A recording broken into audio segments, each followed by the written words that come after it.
siang semuanya.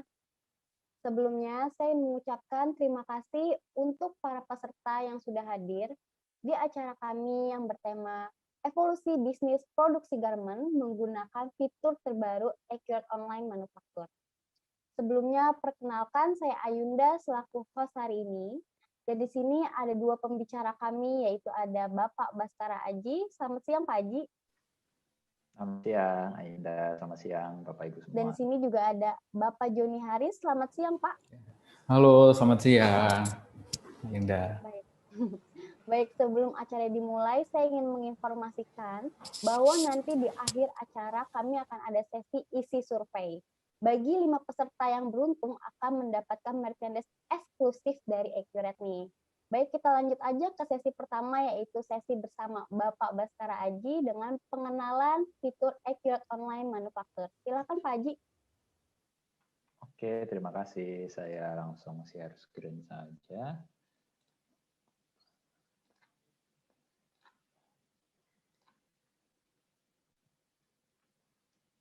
Oke, cek dulu sudah munculkah untuk tampilannya? Sudah, Pak. Oke, ya selamat siang Bapak Ibu, rekan-rekan semua. Terima kasih sudah hadir ya dalam acara webinar series Kupas Tuntas Cara Mengoptimalkan Bisnis Manufaktur hari keempat. Gitu ya. Jadi mungkin saya lihat juga ada dari Bapak Ibu yang sudah hadir gitu kan ya dari kemarin, tapi ada juga yang baru hadir hari ini gitu ya. Jadi sebagai gambaran, 3 hari kemarin kita sudah ada bahas topik terkait bisnis dalam produksi plastik, lalu produksi farmasi dan obat-obatan, dan juga produksi roti. Nah, hari ini kita akan spesifik ke arah produksi garment ya, nanti akan disampaikan oleh Mas Joni. Seperti itu. Nah, jadi sebelum kita mulai masuk ke topik Mas Joni, saya izin untuk share sedikit ya tentang Accurate Manufacture ini seperti apa sih. Oke, jadi mari kita sama-sama tonton dulu video singkat berikut ini.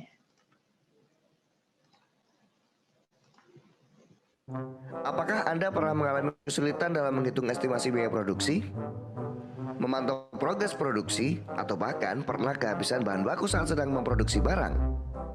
Accurate Online menghadirkan solusi tepat untuk membantu Anda mengatasi masalah tersebut. Memperkenalkan Add-on Accurate Manufacture.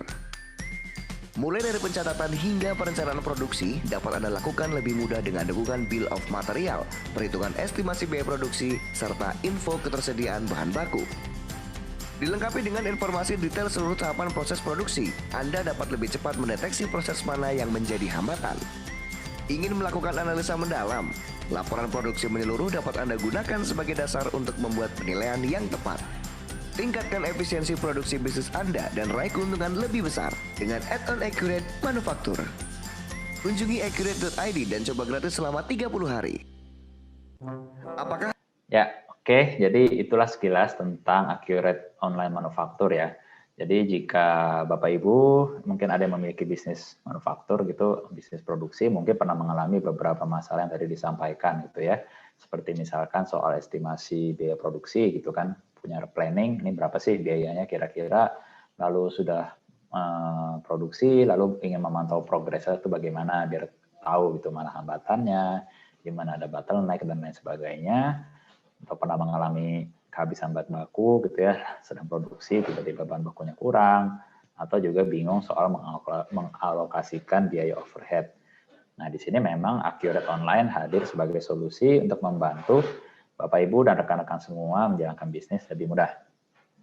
Nah, jika dari Bapak Ibu ada yang belum kenal nih tentang Accurate, apa sih Accurate itu? Jadi Accurate Online ini adalah platform pembukuan terlengkap untuk membantu Bapak Ibu menjalankan bisnis. Kita pengguna produk Accurate sudah lebih dari 377.000 di seluruh Indonesia.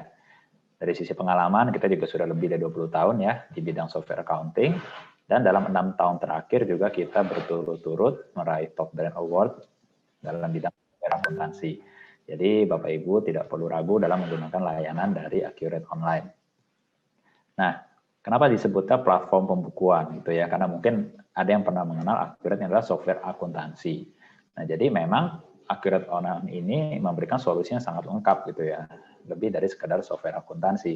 Karena kita sebut saja kita bicara dari soal invoicing, gitu ya, penjualan, pembelian, bicara pengelolaan persediaan, gudang, catatan biaya, ada fixed asset, perpajakan, laporan keuangan, hingga integrasi dengan layanan pihak ketiga.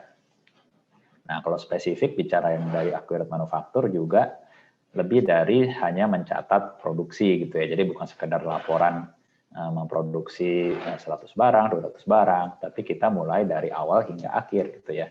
Dari awal mulai dari mana? Misalkan dari mulai penetapan biaya produksi standar atau standar cost, lalu material atau formula produksi. Nah, ini nanti bisa untuk membuat rencana produksi.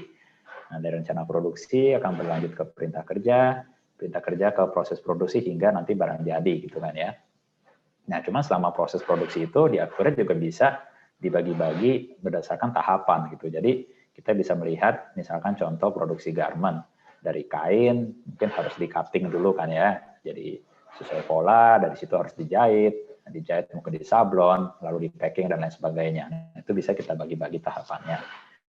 Nah, lalu kalau kita bicara bahan baku, ini juga berhubungan dengan tadi ya, kita sudah punya planning produksinya, kita bisa melihat kebutuhan bahan bakunya tuh berapa banyak sih gitu. Kalau misalkan ternyata kurang, ya ini juga bisa dengan mudah gitu dari gudang mau request lah ke bagian pembelian untuk membeli bahan baku gitu ya. Hingga akhirnya berlanjut ke laporan produksi. Nah, ini juga bisa sebelumnya kita alokasikan biaya overhead dulu ya, biar perhitungan COGM-nya lebih tepat seperti itu. Nah, nanti lebih jelas biar dicontohkan sama Mas Joni gitu ya. Cuma mungkin sedikit contoh tampilannya gitu ya, bagaimana sih kita bisa memantau dengan mudah planning kita gitu kan, rencana produksi misalkan selama sebulan gitu kita bisa lihat timeline-nya seperti apa, atau kalau kita mau monitor perintah kerjanya lebih jelas itu sudah sampai di mana sih prosesnya gitu ya, sudah sampai tahap mana, progresnya sudah berapa persen, lalu kira-kira kedepannya planningnya sudah akan ada apa lagi gitu ya, perintah kerja atau work order yang sudah harus dikerjakan, mana yang sudah selesai dan lain sebagainya. Dan tadi kalau kita bicara biaya overhead itu ya, misalkan apa biaya sewa, biaya asuransi dan lain-lainnya, nah itu bisa dihitung dengan mudah lah di Accurate itu, karena memang ada modul untuk mengalokasikan biaya overhead tersebut. Hingga tentu ujungnya Bapak Ibu gitu ya ingin mengetahui laporan produksi, nah ini tidak perlu menunggu sampai staf menyiapkan laporan gitu ya, menunggu sampai akhir bulan. Nah, jadi kapanpun dibutuhkan, misalkan hari itu sudah selesai, ya itu bisa langsung dilihat gitulah reportnya. Atau juga untuk Bapak Ibu sebagai business owner ataupun manajer juga akan sangat terbantu dengan lebih dari 200 laporan yang tersedia di Accurate Online. Jadi bisa lebih memahami kondisi bisnisnya seperti apa. Nah, dari sisi accounting bagaimana? Tentu akan sangat membantu gitu ya, sangat menghemat waktu.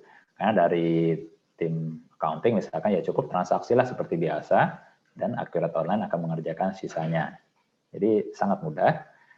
Dan berbagai macam fitur lainnya juga bisa Bapak Ibu manfaatkan gitu ya di Accurate Online. Jadi tinggal disesuaikan saja dengan jenis ataupun proses di tempat Bapak Ibu sekalian, seperti itu.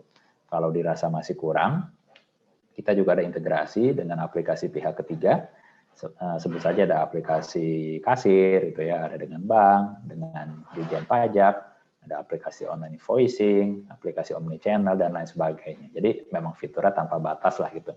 Selama bisa diintegrasikan, ya itu bisa dilakukan seperti itu. Nah, mungkin juga ada Bapak Ibu yang bertanya, oke, ini kan kita sedang bicara bisnis manufaktur gitu ya, tapi saya punya bisnis lain gitu, bisnis jasa bisa nggak? Nah, Accurate Online memang dirancang bisa digunakan oleh segala jenis bidang usaha gitu ya, tidak spesifik ke bisnis tertentu. Jadi misalkan usaha dagang seperti apa, toko bangunan, ada toko baju, toko mainan, itu bisa. Usaha jasa seperti salon, bengkel, rumah sakit, hotel itu juga bisa menggunakan Accurate Online. Dan juga ada bisnis F&B, tentunya ya bisnis produksi ataupun manufaktur. Oke, lalu dengan seluruh fitur yang sudah tadi saya sampaikan, memang berapa sih pricingnya Accurate Online seperti itu. Oke, jadi Accurate Online ini dasarnya adalah hanya Rp200.000 per bulan.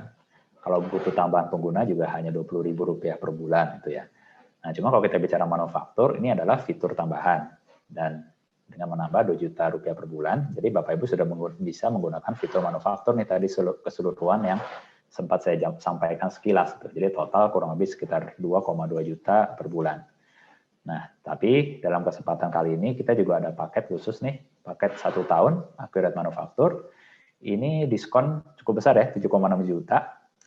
Jadi dari 33,6 menjadi 26 juta rupiah. Nah, ini sudah include apa saja? Sudah include database Accurate Online 1 tahun, ada bonus 5 pengguna tambahan selama 1 tahun, ada tentunya ya add-on manufakturnya sendiri 12 bulan, ini sudah 24 juta sendiri gitu kan ya, dan juga ada voucher implementasi senilai 6 juta. Nah, voucher implementasi ini buat apa sih? Fungsinya ini adalah untuk membantu Bapak Ibu saat melakukan setup awal gitu ya di perusahaan Bapak Ibu gitu kan. Jadi mungkin perlu orang yang membantu setup dari awal, misalkan atau perlu training, nah ini bisa menggunakan voucher implementasi ini. Tapi hanya bisa digunakan pada partner-partner resmi dari Accurate gitu sih. Nah, kita ada 4 partner resmi, di mana itu semua, mereka semua sudah sharing gitu ya, kemana sudah tinggal. Nah, hari ini kita dari Mas Joni juga adalah salah satu partner resmi implementasi kami. Seperti itu. Nah, partner resmi kami ini ya, jadi ada Ultima Technosolusindo, ada FIC Institute, ada Maxi Media Indonesia, dan juga yang hari ini Mas Joni dari Seto Accurate Consultant. Seperti itu. Nah, jadi misalkan saya kembali 1 slide lagi, jadi misalkan jika dari Bapak Ibu nih ada yang tertarik dengan setelah event ini berakhir gitu ya, tertarik ingin mengenal lebih lanjut atau ingin mengambil paket Accurate Online Manufaktur ini, silakan hubungi sales atau agent Accurate yang mengundang Bapak Ibu nih ke dalam event kali ini. Cuma kalau memang belum ada yang menghubungi, nah tinggal ditunggu saja. Nanti kami juga akan mengirimkan informasi ini secara terpisah. Mungkin dari saya cukup sekian gitu ya. Jadi semoga event kali ini dapat memberikan masukan gitu ya yang berarti lah buat kita semua, khususnya dalam topik manufaktur di produksi garment. Oke, saya Baskara Haji, terima kasih dan saya kembalikan ke Ayunda ya. Selamat siang. Baik, itu dia tadi sharing pengenalan Accurate Online dari Bapak Baskara Haji. Terima kasih Pak untuk sharingnya. Baik, untuk sesi selanjutnya akan dibawakan oleh Bapak Joni Haris. Gimana Pak, udah siap? Ya, siap. Silakan Pak. Oke, sebentar ya.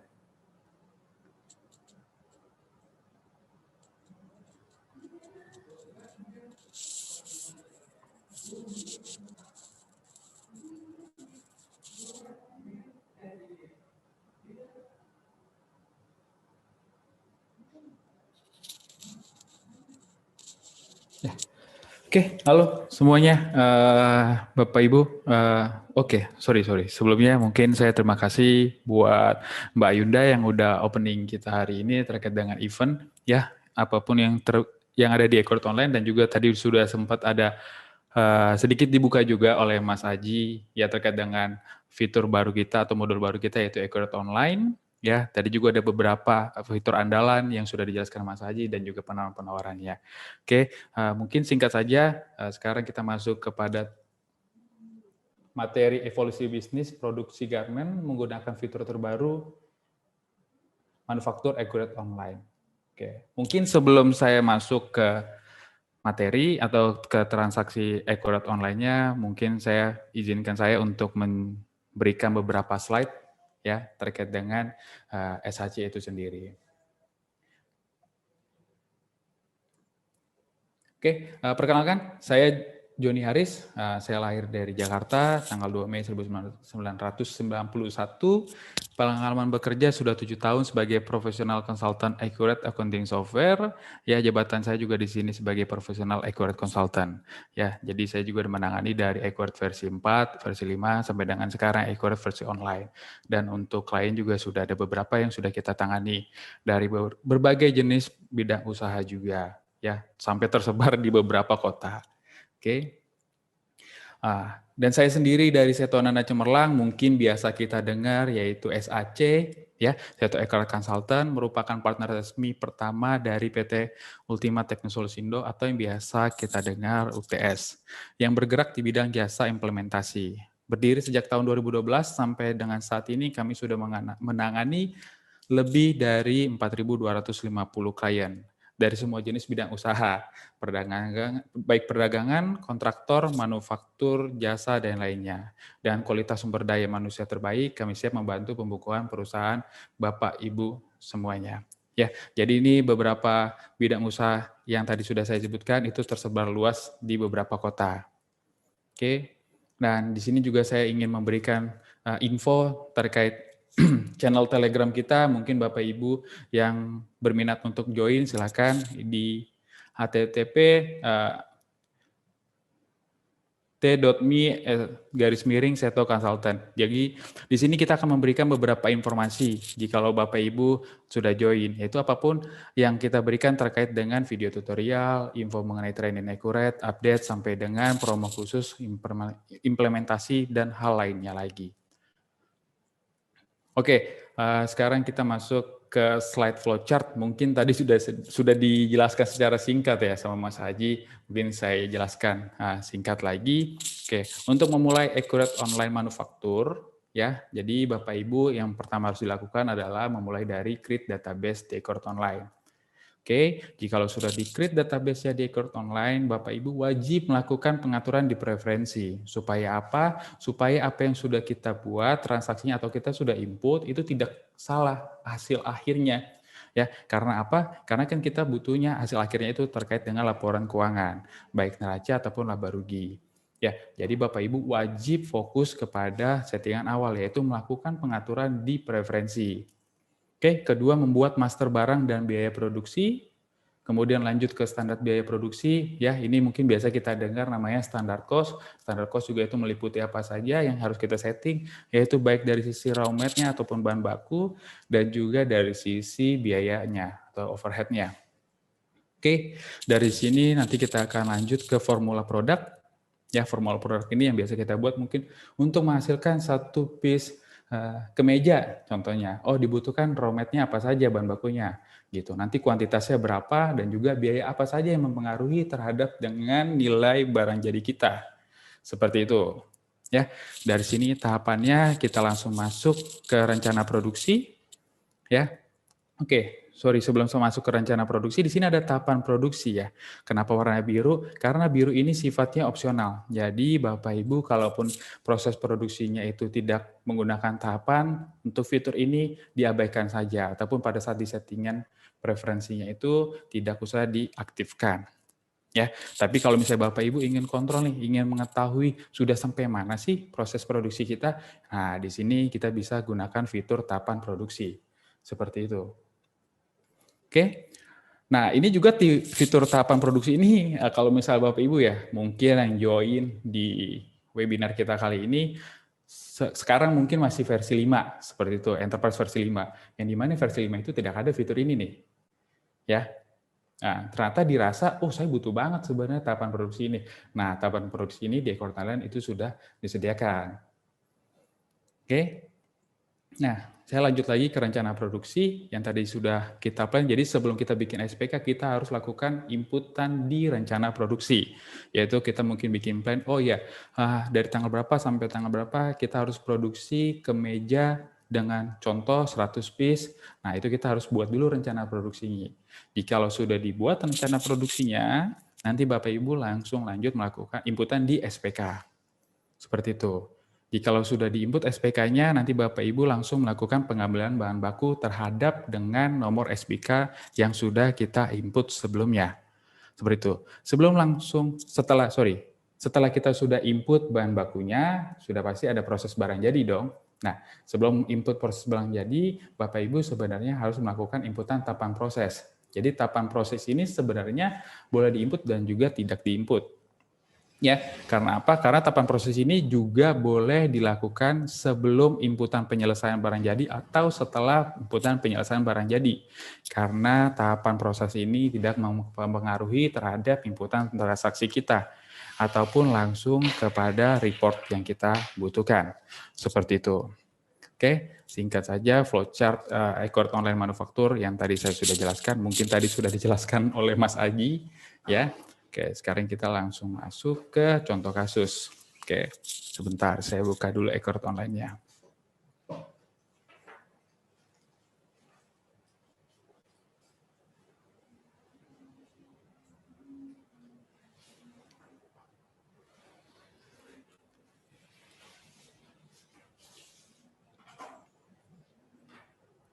Oke, di sini saya sudah membuat contoh database ya.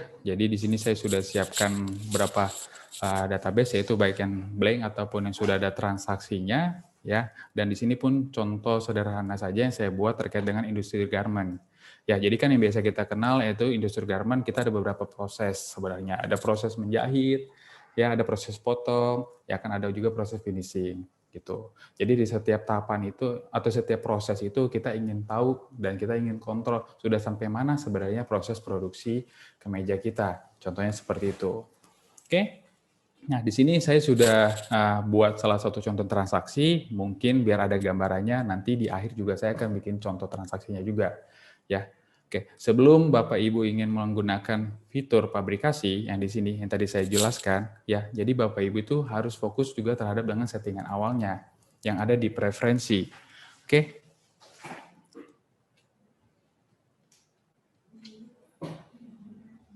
Oke. Nah, di sini. Ya, di sini ada beberapa pilihan yang ada di preferensi EcoRed online yang manufaktur.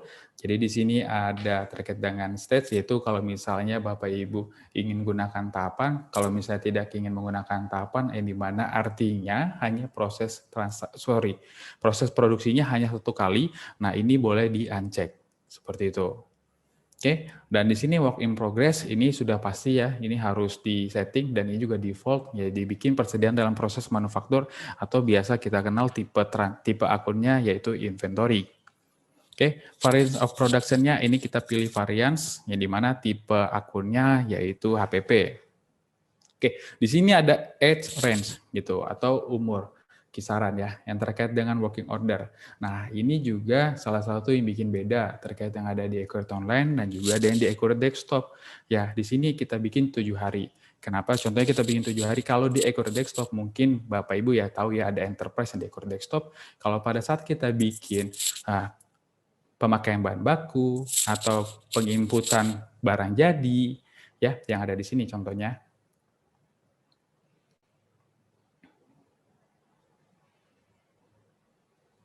Nah, kan kalau di EcoRed Desktop ini banyak sekali nanti nomor WO-nya. Seperti itu ya. Jadi pada saat kita mau input kita harus scroll seperti itu. Nah, kalau di EcoRed Online ini kita bisa setting. Jadi kalau misalnya kita bikin 7 hari pada saat kita contoh ya, settingnya 7 hari. Jadi ntar 7 hari ke depan nomor WO yang sudah kita input di 7 hari sebelumnya itu tidak akan muncul di finish good. Bukan hanya di finish good saja, tapi ada juga yang ada di material slip atau yang biasa kita kenal pemakaian bahan baku. Seperti itu.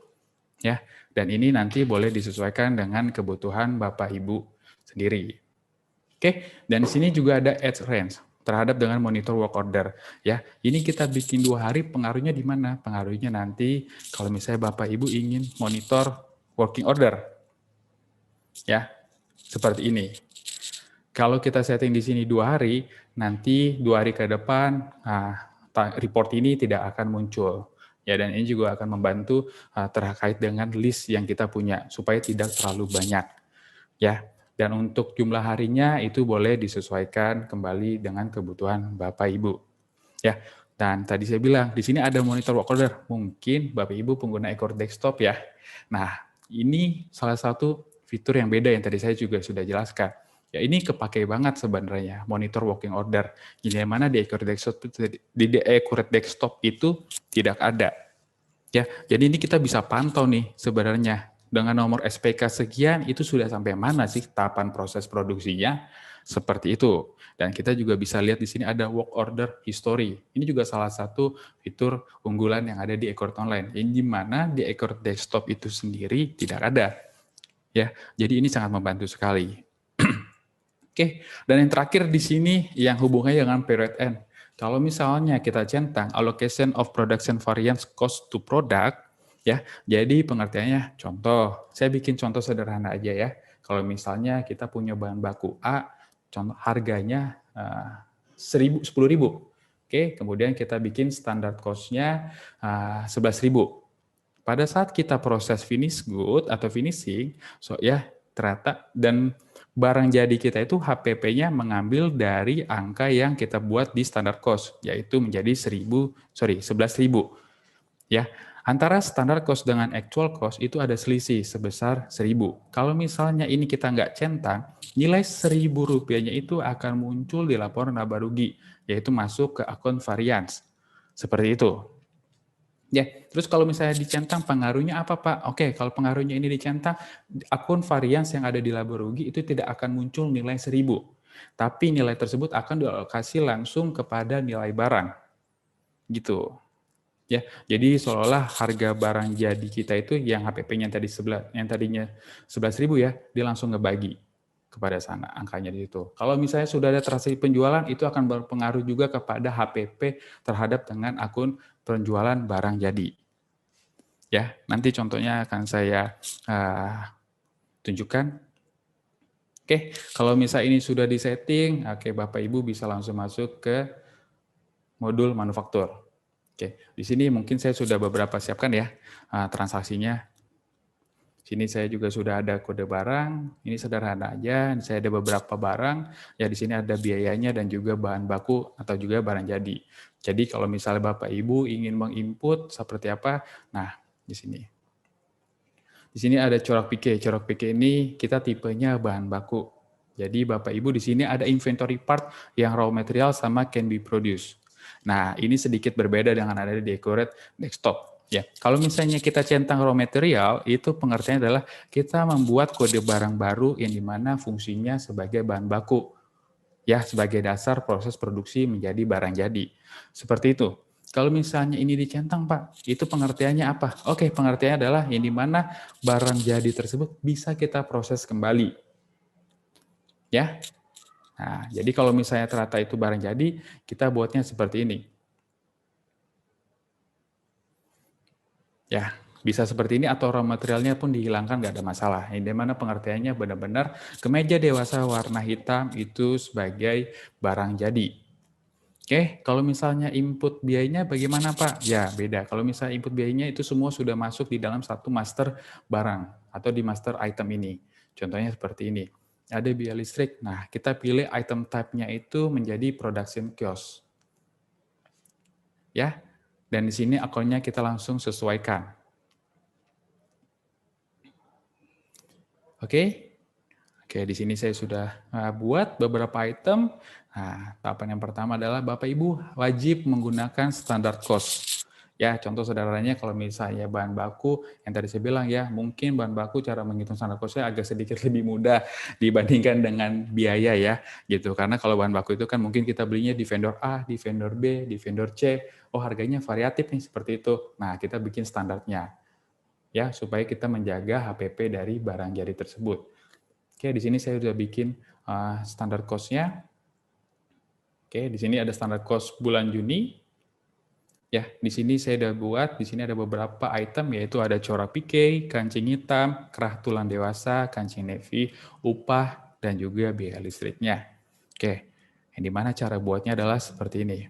Nah, ini harga real ini, harga yang benar-benar kita dapat dari master barang yang tadi saya sudah buat sebelumnya. Oke, di sini saya buat standar cost-nya itu 2.800. Berarti ada varian sebesar 300 antara standar cost yang kita buat dengan realnya yang sudah kita input sebelumnya. Oke. Di sini juga ada upahnya. Oke, di sini saya bikin settingannya di mana per jamnya itu nilainya 5.000 standarnya. Ingat ya, ini hanya contoh aja ya. Oke, dan juga di sini saya buat juga seragam untuk biaya listriknya per jamnya itu 5.000 untuk standar cost-nya. Oke, kalau sudah nanti Bapak Ibu tinggal di save. Nanti proses yang kedua apa? Oke, proses selanjutnya itu nanti Bapak Ibu input di bill of material atau biasa kita kenal formula produk. Ya. Oke. Nah, di sini saya buka yang sudah saya buat sebelumnya. Oke, di sini saya ada bikin produk utamanya itu kemeja dewasa warna hitam. Ya, dengan kuantitas 1 piece. Jadi formulanya 1 piece kemeja dewasa warna hitam itu dibutuhkan apa saja sih? Ya, saya udah bikin di sini ada beberapa. Ada corak PK-nya itu 3 meter, kancing hitamnya 8 piece, kerah tulang dewasanya 1 meter. Dan harga standar cost-nya ini sudah mengikuti yang dimana kita sudah buat di standar cost product, di standar product cost. Seperti itu. Nah, mungkin di sini ada sedikit saya lewatkan ya. Bukannya saya nggak mau jelaskan. Tadi saya harus jelaskan dulu dari sisi barangnya. Nah, di sini ada suatu hal yang baru yang di mana di Ecor Desktop itu tidak ada. Ya, apa sih? Nah, di sini ada tahapan. Jadi saya di sini udah ada buat beberapa tahapan. Ada tahapan potong, ya ada tahapan menjahit dan juga ada tahapan finishing. Oke, nah di tahapan potong ini juga kenapa ada 1, 2, 3 ini kita asumsikan sebagai urutan ya. Seperti itu. Kenapa dia bisa 2, kenapa bisa 3 pada saat Bapak Ibu bikin, ya contoh ada tahapan jahit. Nah di sini Bapak input atau pilih sesuai dengan proses atau alurnya. Seperti itu. Ya, kalau misalnya, oh ya tahapannya di subkon itu bagaimana? Nanti Bapak Ibu tinggal dicentang. Yang dimana pengertiannya untuk pekerjaan di tahapan tersebut itu bukan kita, tapi pihak ketiga yang melakukan. Oke, di sini saya sudah buat dan juga di sini ada biayanya yang mempengaruhi terhadap proses finishing satu piece kemeja dewasa. Oke, di sini biaya listriknya 0,5 jam, di sini umpannya 0,5 jam atau kita sebut setengah jam lah ya. Seperti itu. Ini harga standar cost yang tadi kita buat 1 jamnya 5.000, namun total harga standarnya 2.500. Itu langsung menyesuaikan dari kuantitas yang kita buat. Oke. Nah, di sini juga ada hal yang baru yaitu extra finish good. Jadi extra finish good ini yang mungkin kalau misalnya Bapak Ibu ya contoh, oh iya pada saat saya proses itu enggak 100% langsung jadi, tapi ada 2% yang dimana itu mungkin barang sisa kain atau yang lainnya ya. Nah, ini kita bisa langsung input di sini. Contoh, anggaplah ini sisa kainnya, nanti Bapak Ibu tinggal main di bagian portion. Seperti itu. Ya. Oke, di sini saya bikin yang langsung jadi ya, dan juga di sini ada yang terakhir adalah second quality product. Nah, second quality product itu mungkin ya kita buat pada saat kita proses finish good, oh ternyata ada barang yang reject. Nanti Bapak Ibu tinggal input di sini. Jadi harus disiapkan dulu kode barang item reject tersebut. Jadi pada saat nanti finish good, nanti kita langsung input di kemeja reject tersebut. Oke.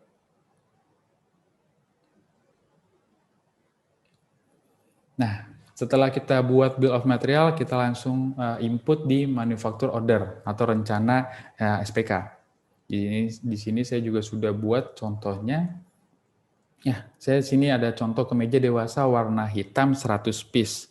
Yang dimana kita pilih itemnya, kita langsung input barangnya. Ini kita tinggal tarik sebenarnya dari formula produksi yang sebelumnya kita sudah buat. Oke. Di sini dikasih keterangan supaya kita lihat historinya gampang.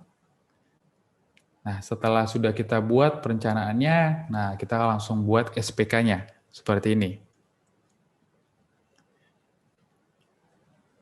Ya, ini biasa lah ya. Kalau misalnya Bapak Ibu udah pakai Core Desktop sih, udah nggak begitu sulit mengikutinya. Nah, di sini saya udah ada bikin contoh rencana produksinya. Ini nomor SPK-nya yang 001, ya saya tarik dari rencana produksi yang dimana sebelumnya sudah dibuat. Oke, ini produk utamanya dengan kuantitasnya juga ini mengikuti dengan yang ada di manufacture order. Seperti itu. Oke, di sini ada tahapannya, di sini ada itemnya, sudah otomatis mengkali, yang dimana sebenarnya standarnya itu adalah kita bikin tadi 1 piece.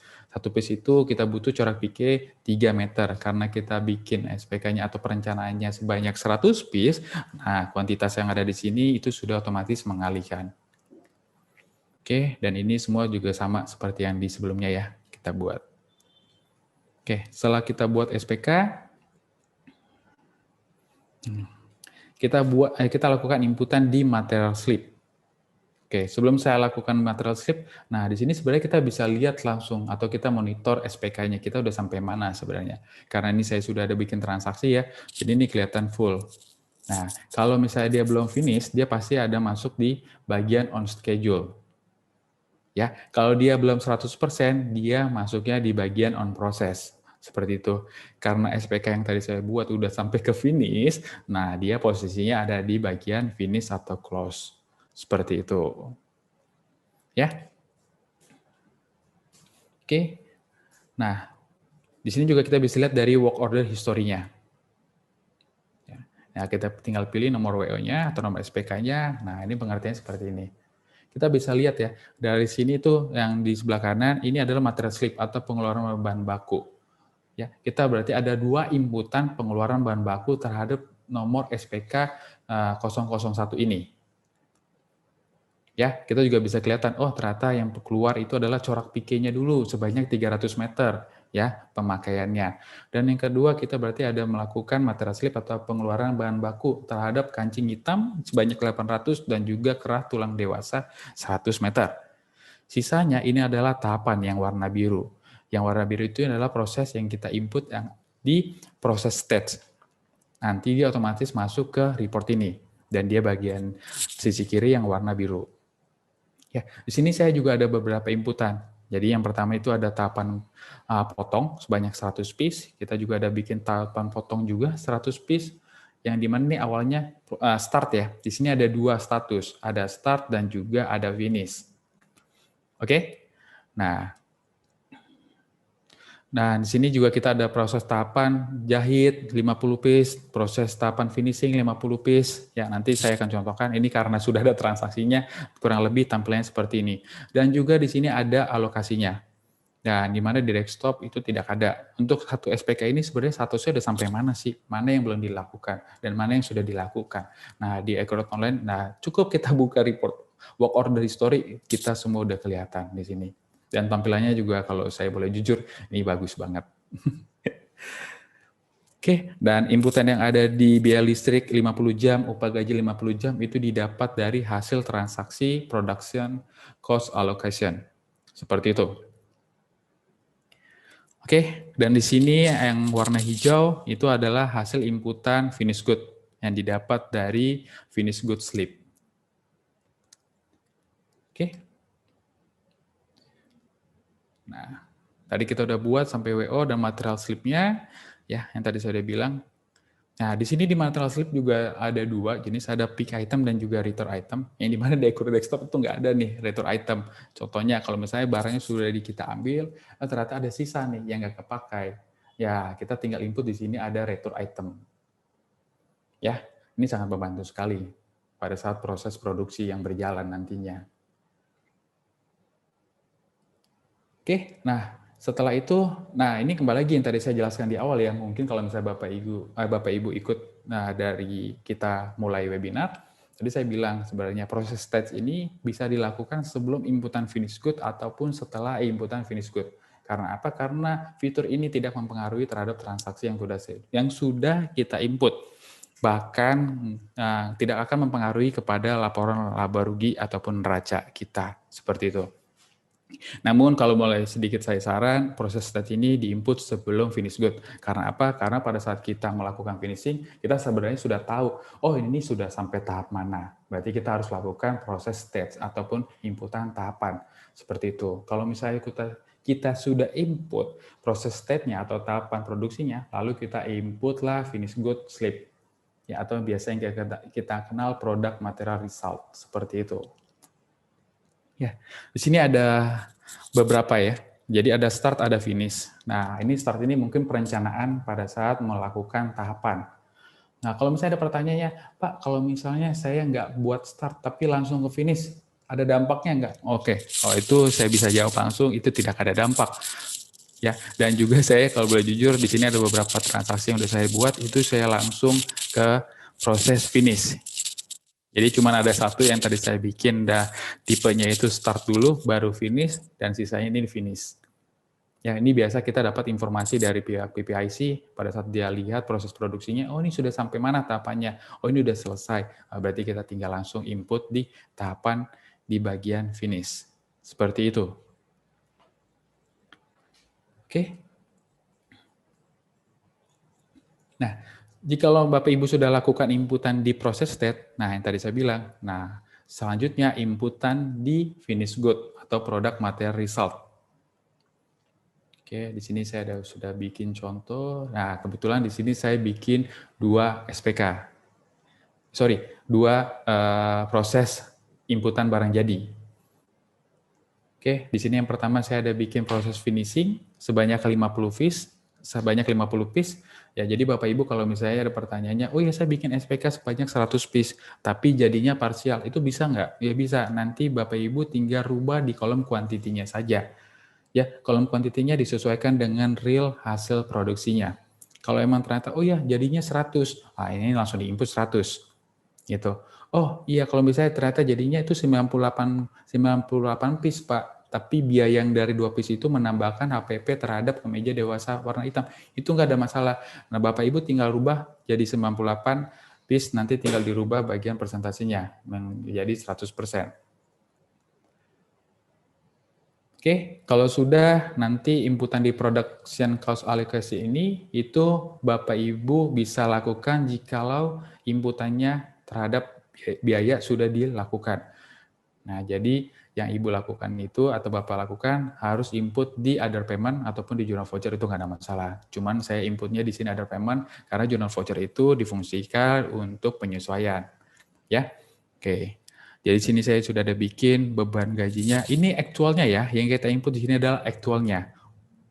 Oke, aktualnya ternyata beban gaji itu 450, beban listriknya juga 450. Kalau Bapak Ibu sudah input terkait dengan realisasinya atau aktualnya beban gaji ataupun beban listrik, nah Bapak Ibu bisa lakukan proses production cost alokasi. Kalau misalnya inputan realisasinya itu tidak dijalankan, nah pada saat production cost alokasi ini tidak akan muncul nantinya. Ya, seperti ini, dia nggak akan muncul. Ya, dia muncul karena kita sudah input dari fitur other payment terkait dengan pengakuan realisasinya. Seperti itu. Oke, nah di sini juga bisa lihat dari production schedule. Nah, di sini kita bisa lihat, oke, di sini ada nomor BOM-nya. Nah, di sini sudah otomatis 100% ya. Karena apa? Karena saya sudah finishing semuanya. Karena W1 SPK itu sudah terproses semuanya. Kalau misalnya baru setengah jalan, di sini pun prosentasenya berdasarkan dengan yang kita sudah input. Seperti itu. Ya, di sini kita bisa kelihatan. Ini salah satu perbedaan juga yang ada di Accurate Desktop ya. Oke, setelah itu kalau misal Bapak Ibu sudah input production cost alokasi, ya, nah nanti Bapak Ibu yang terakhir yang perlu dijalankan adalah period end-nya. Oke, nah period end ini untuk menghitung variance-nya yang didapat dari standar cost yang sudah kita tetapkan di awal, dikurangi dengan actual cost-nya. Ya, yang dimana nanti ending report-nya seperti ini.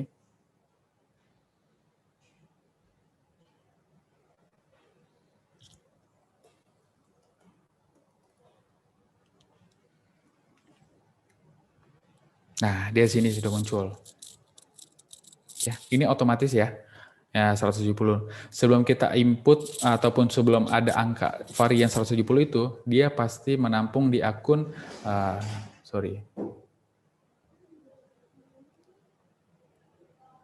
Nah, dia pasti menampung di akun ini. Persediaan dalam proses manufaktur.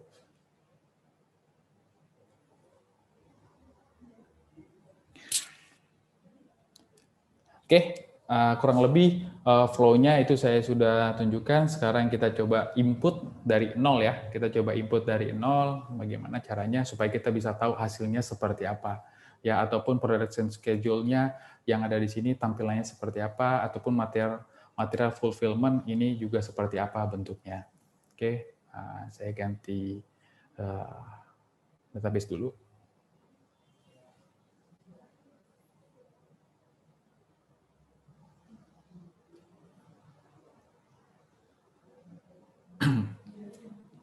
Oke, di sini saya sudah siapkan database blank ya, yang dimana kita bisa sama-sama ikuti hasil dari inputan kita sampai mana prosesnya dan juga endingnya seperti apa.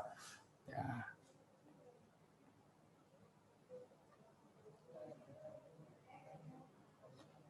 Oke. Nah, di sini yang tadi yang saya bilang ya, pertama-tama kita harus lakukan standar product cost dulu. Di sini juga saya sudah siapkan supaya kita tidak memakan waktu yang cukup lama, karena tadi saya juga sudah cukup detail jelasinnya di awal. Ya, di sini saya sudah buatkan standar cost-nya. Oke, ada corak pike itu 2.800, kancing hitamnya 150, standar cost-nya 1 piece, kerah tulang dewasanya 6.000, kancing navy 150, upahnya dan biaya listrik yaitu sama-sama 5.000. Oke, setelah kita sudah buat, Bapak Ibu input di bill of material. Nah, di sini bill of material saya masih kosong ya. Oke, sekarang kita buat baru bagaimana caranya. Nanti Bapak Ibu input di produk utama yaitu barang jadinya. Apa yang ingin kita buat rumusannya. Nah, ini kita contoh ada kemeja dewasa warna hitam. Oke, di sini ada kemeja dewasa warna hitam. Kita bikin contoh standarnya itu 1 piece ya untuk formulanya. Nah, di sini kita bikin tahapannya. Oke, di sini ada tahapan potong. Nah, ini ada tahapan potong, yang mana ini tahapan pertama, kita next, kemudian kita bikin di sini ada tahapan jahit. Oke, ini kita bikin yang mana proses kedua, kita next, dan juga yang terakhir di sini ada finishing.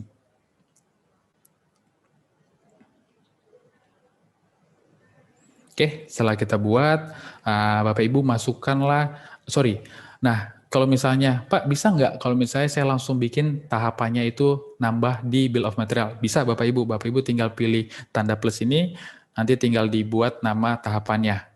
Ya, jadi tanpa buka dari production stage yang di sini. Oke. Nah, sekarang kita masukkan nama itemnya. Oke, masukkan nama itemnya, yaitu bahan bakunya. Di sini ada corak PK. Untuk 1 piece itu kita butuh 3 meter. Oke, nah dia di sini pilih masuk ke tahapan potong. Untuk kain corak PK. Oke, kita masukkan lagi item kedua itu kancing hitam. Nah, untuk 1 piece itu kita butuh untuk kita butuh 1 piece kemeja dewasa warna hitam, kita butuh kancing sebanyak 8 piece.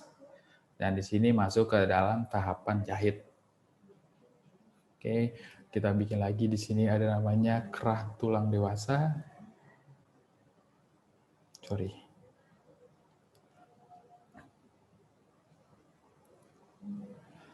di sini kita buat standarnya itu 1 meter. Dia masuk ke dalam tahapan jahit.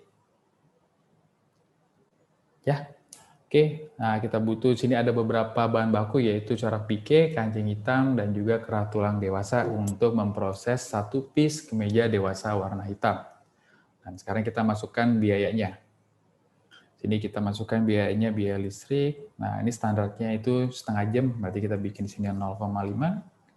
Nah, kalau misalnya Bapak Ibu, kalau tanya satuannya itu harus jam nggak? Itu nggak. Ini contoh aja di saya. Nanti disesuaikan dengan real produksi yang Bapak Ibu miliki satuannya ini. Oke. Dan kita masukkan lagi di sini upah gaji. Nah, ini standarnya itu 0,5. Oke, jadi pengertiannya adalah untuk memproses 1 piece kemeja dewasa warna hitam, udah pasti kita ada pengeluaran terkait dengan biaya listrik dan juga upahnya itu sebanyak 0,5. Sorry, sini saya bikin 0,5. Oke. Nah, di sini yang tadi saya bilang, di sini ada extra finish good ya, yang tadi saya bilang di awal kalau misalnya, oh iya, itu rata nggak 100%, itu proses kemeja dewasa warna hitam. Mungkin ada kain yang sisanya dan sebagainya. Nah, ini Bapak Ibu bisa tambahkan. Nanti tinggal disesuaikan dengan porsi atau persentase dari extra finish good tersebut. Ya, oke. Ataupun yang di sini kalau misalnya, oh ya barangnya itu nggak semuanya bagus, tapi ada yang reject. Nah, Bapak Ibu tinggal input di second quality product. Nanti pada saat inputan di finish good, ya nanti kita bisa pilih. Oke, di sini saya bikin contoh seperti ini, kurang lebih tampilannya.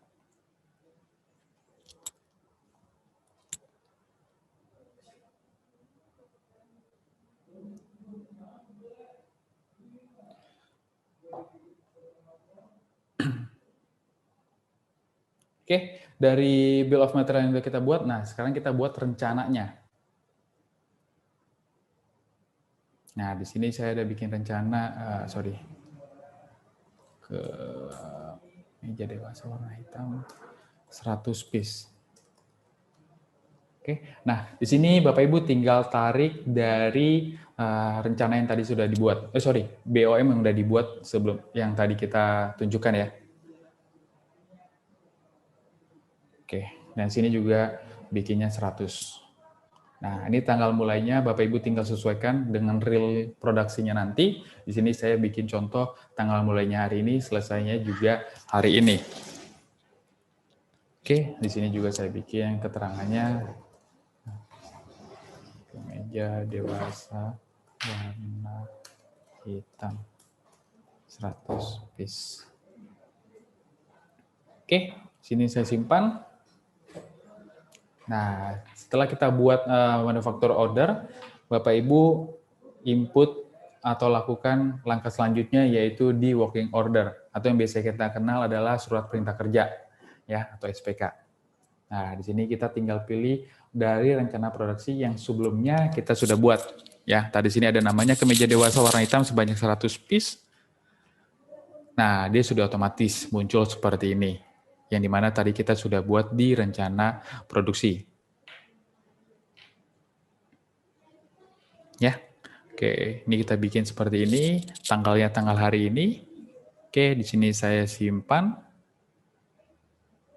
Oke, di sini saya sudah bikin ya work ordernya seperti ini.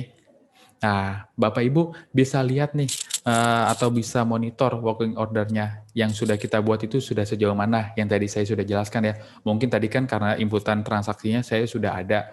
Nah, di sini saya coba tunjukkan di mana transaksinya benar-benar blank. Jadi Bapak Ibu bisa lihat perubahannya. Oke, di sini ada monitoring work order. Nah, yang tadi saya bilang, kalau misalnya dia sudah finish, dia akan masuk ke bagian finish atau close. Karena tadi kita belum ada input, baik dari sisi tahapannya, pemakaian bahan bakunya, ataupun inputan produk jadinya. Nah, di sini dia masih statusnya di on schedule. Seperti ini. Oke, dari sini kita juga bisa lihat finishing, tahapan jahit, dan tahapan potong pun di sini masih 0%. Oke. Dari monitoring work order, sekarang kita lanjut ke material slip. Ya, kita pemakaian bahan bakunya. Nah, di sini saya bikin ada beberapa proses. Yang pertama, saya tarik dari SPK-nya dulu. Oke, nah saya tarik di SPK-nya, kita bisa pilih dari get from, material state, atau berdasarkan tahapannya, atau benar-benar material yang belum kita pakai. Ini ada di pilihan pertama. Ya, oke. Ini saya pilih dari material state-nya dulu. Yaitu ada dari tahapan potong. Nah, dia muncul otomatis. Kenapa? Karena yang tadi pada saat kita buat, itu corak pikir itu masuk ke bagian tahapan potong. Nah, ini sedikit mempermudah Bapak Ibu, jadi tidak pilih itemnya satu-satu. Oke, sini kita bikin next. Nah, kalau misalnya, oh ya, nggak semuanya dipakai dulu. Oke, nggak masalah. Bapak Ibu tinggal rubah aja kuantitinya. Seperti itu. Ya, contoh kalau ternyata dipakainya baru 150 dulu. Nah, ini tinggal dirubah. Kemudian di next. Oke, di sini saya bikin 300 ya, saya pakai semuanya. Oke, di sini Bapak Ibu kalau misalnya ada pemisahan gudang, jangan lupa ini dirubah. Ya, stok ini diambil dari gudang mana. Oke, di sini adalah saya pakai corak PK 300 piece terkait dengan SPK 0001. Oke, kalau sudah disimpan,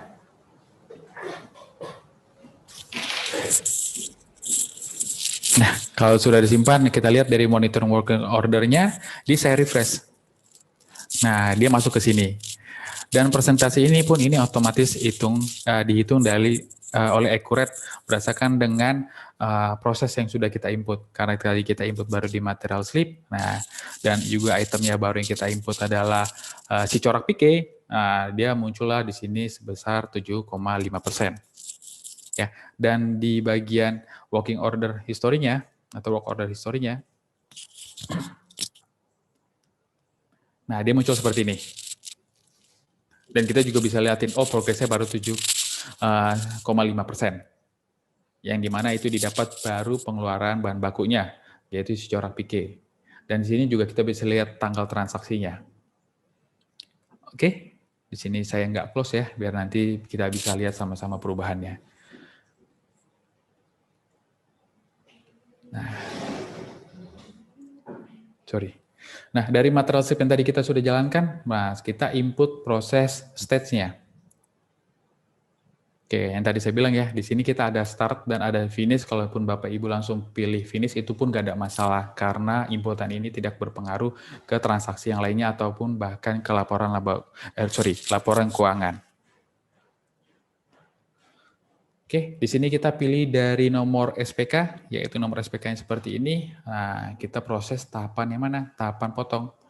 Oke, di sini kuantitasnya memang 100 itu mengikuti dari kemeja dewasa warna hitam. Ya, oke. Di sini kita bikin,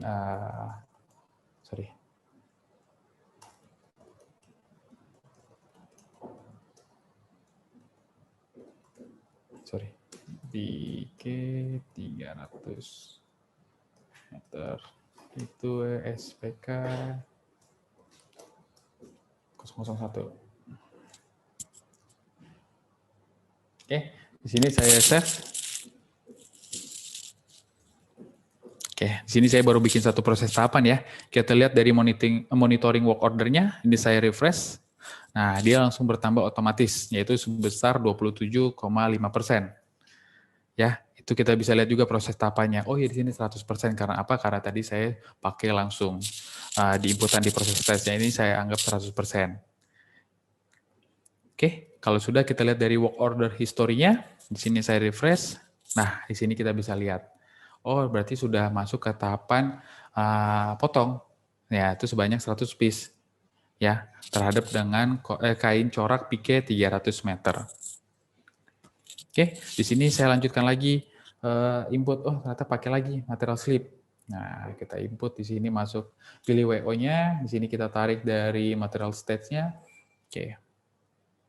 Kalau misalnya Bapak Ibu nih, contoh nih, oh iya, kalau misalnya di sini, kok masih muncul sih tahapan-tahapannya, padahal tadi saya sebelumnya sudah input nih tahapan potongnya. Nah, Bapak Ibu diklik pun di sini nggak ada masalah, karena dia nggak akan muncul itemnya, karena tadi kita udah proses semuanya. Kalau misalnya kita baru proses setengah, di sini akan muncul secara otomatis setengahnya.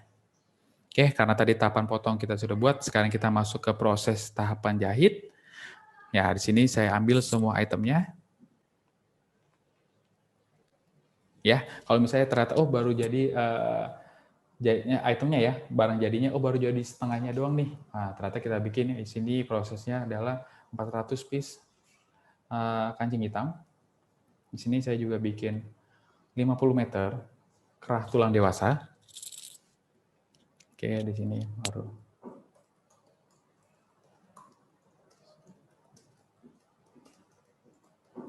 Ini 50% ya. SPK.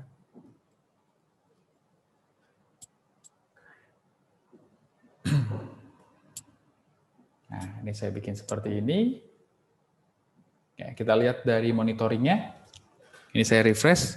Nah, dia otomatis bertambah 38,7%. Kita lihat di sini tahapan jahitnya masih 0%. Kenapa? Dia 0% karena kita belum input di proses state-nya ini.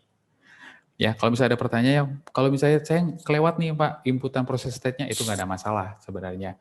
Dan inputan barang jadinya itu pun masih bisa diproses. Ya, karena dia juga di sini nggak mempengaruhi terhadap nilai ataupun transaksi yang kita input seperti itu. Dan work order historinya seperti ini tampilannya. Ya, dia muncul lagi nih pemakaiannya. Ya, karena tadi kita udah ada proses setengahnya, maka kita input di proses state-nya ini. Kita langsung input di finish ya, nggak ada masalah ya, yang tadi saya udah jelaskan.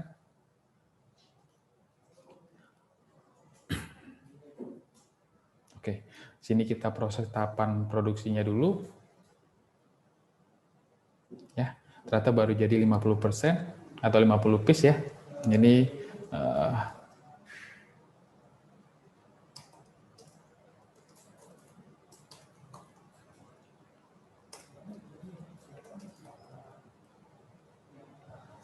oke, sini tahapannya menjahit sudah jadi 50% progresnya dan juga sudah jadi barang jadinya. Kita input lagi di finish tipenya. Sekarang kita masuk ke tahapan finishing, ya, yaitu 50 piece.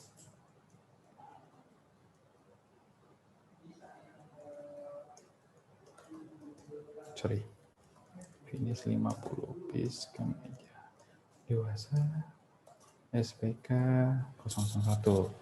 Oke, di sini saya save. Nah, tadi kan saya udah bikin ya, di sini ada proses finishing juga ya, karena barang jadinya sudah ada. Nah, itu kan baru di lapangan. Oke, nah di sini kita bisa lihat monitoringnya. Nah, dia bertambah 58,8%. Ya, itu didapat dari sini. Dari progres tahapan juga, ini dia akan berubah. Oke, di work order historinya dia akan seperti ini. Nah, dia baru sampai tahapan. Karena tadi kita sudah input tahapannya, yang dimana tahap finish 50 piece kemeja dewasa, nah Bapak Ibu lakukanlah input di finish good. Oke. Nah, di sini jadinya 50 piece. Oke. Kalau misalnya Bapak Ibu ingat yang tadi saya bilang ya, kalau misalnya kita pakai, kalau misalnya saya agak maju mundur biar Bapak Ibu ada bayangan. Oh ya, itu inputnya di mana? Oh, yang tadi dibilang atau dijelaskan ngaruhnya di mana ya? Nah, di sini. Kalau misalnya Bapak Ibu ada lakukan inputan yang tadi saya bilang, di sini ada second quality product, ya, itu pengaruhnya nanti pada saat inputan di finish good slip. Seperti itu. Ya, contohnya kita pilih kemeja. Nah, di sini nanti akan ada bar baru, ya, yang dimana itu seperti kayak gambar switch. Nah, itu kita bisa pilih. Ya, karena tadi kita tidak gunakan item keduanya, nah dia muncul tampilannya hanya seperti ini. Oke, kita lanjut proses ya. Di sini jadinya 50 piece. Oh, ternyata jadinya simpannya di finish good. Oke. Nah, sebelum saya save, nah tadi saya lupa, ada sedikit kelewat. Nah, di sini Bapak Ibu bisa lihat juga nih sebenarnya production schedule-nya. Ya. Nah, di sini dia bisa kelihatan ya, baru proses 58,8%. Dan juga di material fulfillment-nya, nah ini kita juga bisa kelihatan. Untuk SPK atau pekerjaan terhadap kemeja dewasa warna hitam, ini available ini adalah stok yang tersedia yang ada di modul inventory atau di master barang. Dan ini taken adalah yang baru dipakai atau yang baru digunakan itu sebesar 62,5%. Masih ingat ya, itu didapat dari mana? Karena inputan yang tadi saya buat di sini, di material slip. Nah, di sini baru ada proses jahit 50%. Ya, yang di mana ini harusnya 800, ini ada 100, karena kita ada proses jahitnya 50%, di sini ada inputan 400 piece kancing hitam dan juga 50 meter kerah tulang dewasa.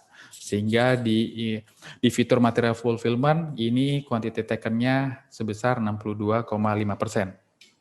Seperti itu.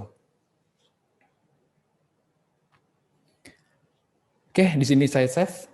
Oh ya, sorry, di sini baru 50, sorry, itemnya adalah 20 piece kemeja dewasa warna hitam. Oke, sini saya simpan. Oke, saya simpan ya. Nah, kita lihat di monitoring work ordernya, saya refresh. Nah, dia berubah lagi nih, yang tadi 58 sekarang 63,8%. Ya, tapi secara tahapan masih sama. Karena yang tadi inputan di finish good itu tidak mempengaruhi terhadap proses tahapan ini. Tahapan persentase yang di sini bisa berubah karena kita input di fitur proses stage. Oke? Nah, sekarang kita lihat di bagian report work order, yang dimana dengan kita buka satu report ini, kita bisa liatin progresnya udah sampai mana.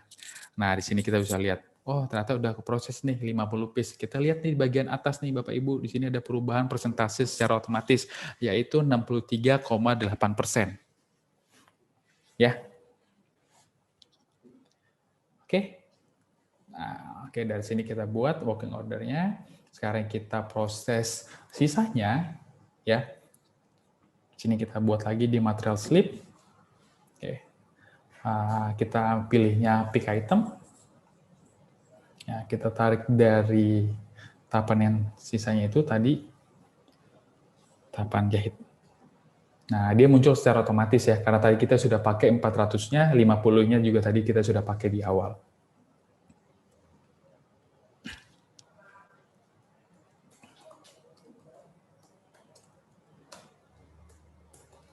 Proses sisa 50 piece kemeja dewasa warna hitam. Oke, di tanggal pengambilan bahan bakunya juga hari ini. Ini saya simpan. Oke ya. Nah, di sini kita lihat juga di monitoringnya. Ini yang tadinya 63,8% ini akan berubah. Nah, menjadi 75%. Ya. Oke, kita lihat juga di sini work order-nya, di sini akan berubah, yang tadi 63 dia akan berubah menjadi 75%. Namun Bapak Ibu perlu diketahui progres yang ada di sini pun ini bisa berbeda terhadap dengan progres yang ada di work order. Ya, mungkin di sini dia menganggap sudah 50%, di sini pun bisa beda. Kenapa? Kalau misalnya Bapak Ibu tadi ada lewatin proses tahapan. Saya contohkan seperti ini. Oke ya. Nah, tadi kan kita sudah pakai nih sisanya, otomatis barang jadinya sudah menjadi sudah ada yang si 50 piece tersebut yang sisanya. Nah, kita inputlah di sini. Finish good. Ya, ini kita proses. Nah, 50 ini secara otomatis sisanya. Nah, ini kita bikin, ini adalah sisa proses SPK 051 kemeja dewasa warna hitam 50 piece. Oke, di sini saya udah input ya proses barang jadinya ya. Saya tidak lakukan proses state-nya di sini atau proses tahapan. Di sini saya simpan. Nah, di monitoring work order-nya ini, nah dia seolah langsung 100%. Ya, tahapannya itu tidak akan muncul kembali. Tapi di work order history-nya ini nggak langsung 100%. Nah, dia 80%. Entah kalau misalnya ditanya, oh kok ini nggak match ya antara yang ada di work order history dan juga monitoring work order, itu dikarenakan Bapak Ibu tidak menjalankan proses stage. Saya bilang dampaknya ada nggak? Saya bisa bilang tidak ada dampak. Ya, cuman ya kalau dilihatin, oh nggak match nih gitu antara yang monitoring work order sama work order history. Oke, sekarang sini saya input. Kalau misalnya pertanyaannya, kalau misalnya di akhir Pak, saya input setelah finish good, semua udah dijalankan, masalah nggak? Nggak ada masalah. Di sini saya contohkan.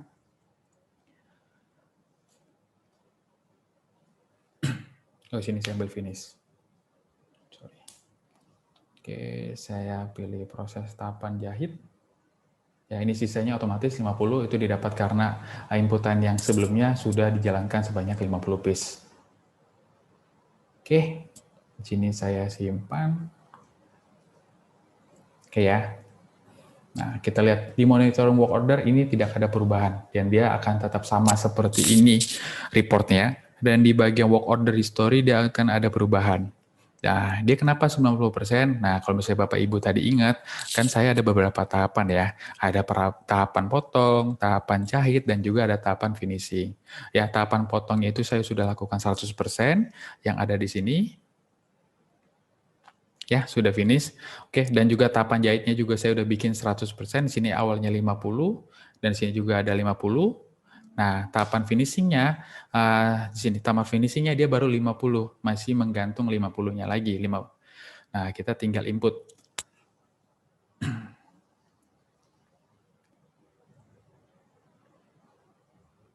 Ya, 50 piece. Nah, ini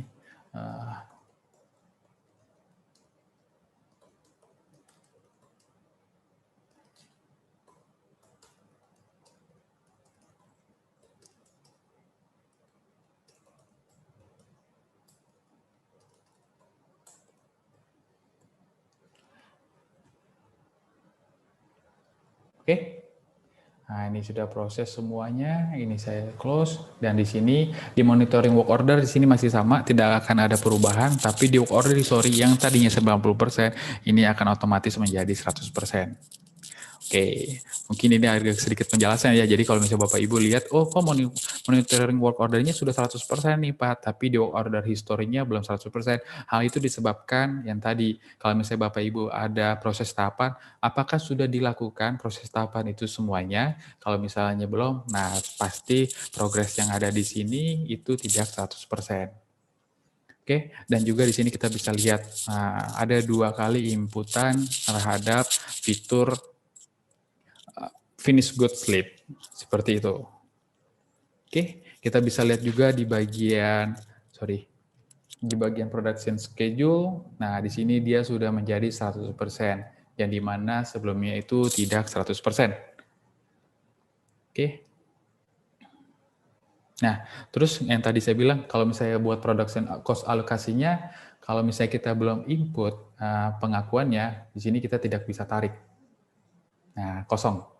Ya, jadi Bapak Ibu pastikan inputan realisasinya, biaya aktualnya itu sudah di input. Nah, sini saya bikin contoh ya. Sini kita ada payment. Ini buat biaya aktualnya, kita keluar dari Bank BCA, kita pilih di sini ada upah. Gaji kalau nggak salah ya. Kepala 5, oke. Sini ternyata, realisasinya 450.000 nih, contohnya. Oke, di sini juga, ada listriknya. Ini 500.000, 450.000. Oke ya, nah di sini kita sudah input nih actualnya atau realisasinya. Sini saya save, maka ini saya close deh, biar nggak bingung ya. Oke. Nah, maka inputan di production cost alokasinya ini itu akan muncul. Ya, ini di bulan Jun kita tinggal tarik, nah dia muncul seperti ini. Oke, nah kalau misalnya ternyata biaya ini semua mau dialokasikan terhadap masing-masing SPK, Bapak Ibu tinggal centang semuanya seperti ini. Ya, kalaupun nggak semuanya, Bapak Ibu ini tinggal alokasikan. Oh, ternyata itu nggak 450, saya nggak mau semuanya muncul. Ya, berarti masih ada sisanya atau selisihnya itu akan masuk ke bagian laba rugi. Tidak langsung masuk ke account variance. Dan ini Bapak Ibu tinggal rubah 90%. Nah, dia di sini nilai alokasinya akan berubah secara otomatis. Ya, jadi masih ada sisa 45.000 itu akan masuk ke account beban gaji tenaga kerja produksi. Oke? Sini saya simpan.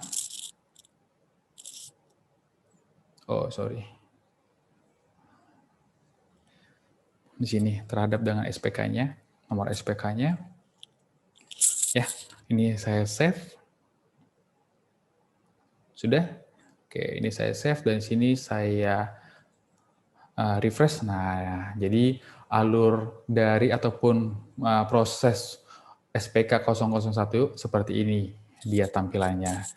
Ya, dari kita pengeluaran bahan baku, ada tahapan-tahapannya, ini akan muncul seperti ini, dan juga ada proses finishing ataupun ada alokasi biayanya, nah dia akan muncul seperti ini.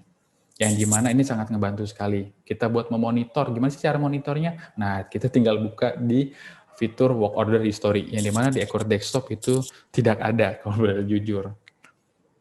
Oke, nah kalau misalnya sudah, sekarang saya ada sedikit contoh di sini pun nggak ada perubahan ya.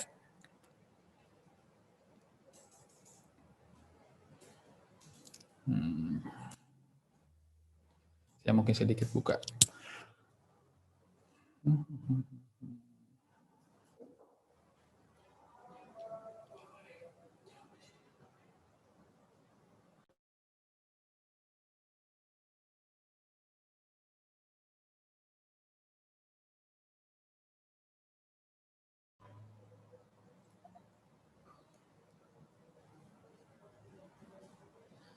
Oke, kalau misalnya pada saat kita realisasi, pasti dia akan muncul account variance di sini. Account variance itu akan muncul kalau misalnya Bapak Ibu input di bagian period end.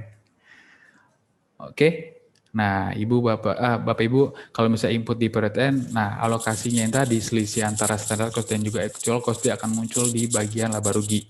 Kenapa di sini nggak muncul? Karena saya belum melakukan period end. Ya, di sini juga ada pengaruhnya dari inputan period end. Contohnya seperti ini. Yang tadi saya bilang di awal ya, kalau misalnya Bapak Ibu sudah join dari awal, nanti akan sedikit lihat perubahannya. Kalau misalnya ini nggak dicentang, allocation of production variant cost-nya, ini saya nggak centang ya, saya save. Oke, terus di sini saya ada bikin period end.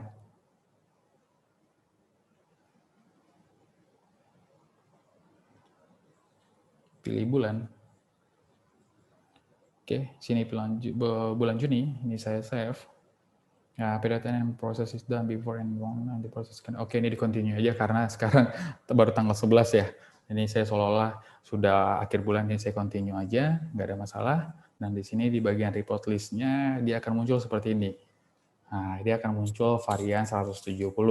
Angka ini didapat dari standar cost yang kita sudah buat, dikurangi dengan actual cost. Ya, baik dari raw mat-nya ataupun juga terhadap biaya-biayanya yang tadi saya sudah input. Oke, itu kalau misalnya nggak dicentang. Kalau misalnya ini dicentang, ini akan ada sedikit perbedaan. Ini saya buka balance sheet-nya.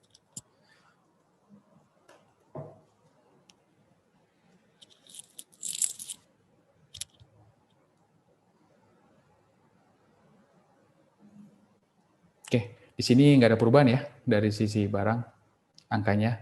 Oke, ini saya hapus period end-nya.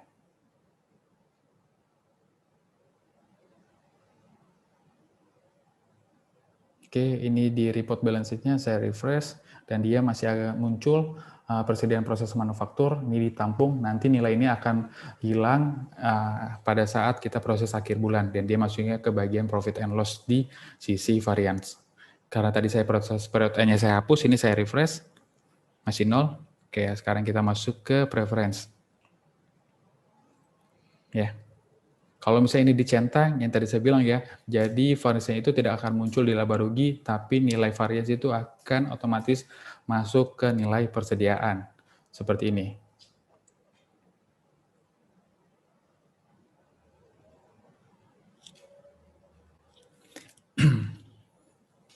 Sini ada kemeja dewasa ya. Oke, di sini kemeja dewasa, dia nilainya adalah satu piece-nya 26.600. Oke ya, tidak ada perubahan ya. Pada saat nanti saya pilih preference yang dicentang, ini saya save. Kemudian ini saya lakukan period end.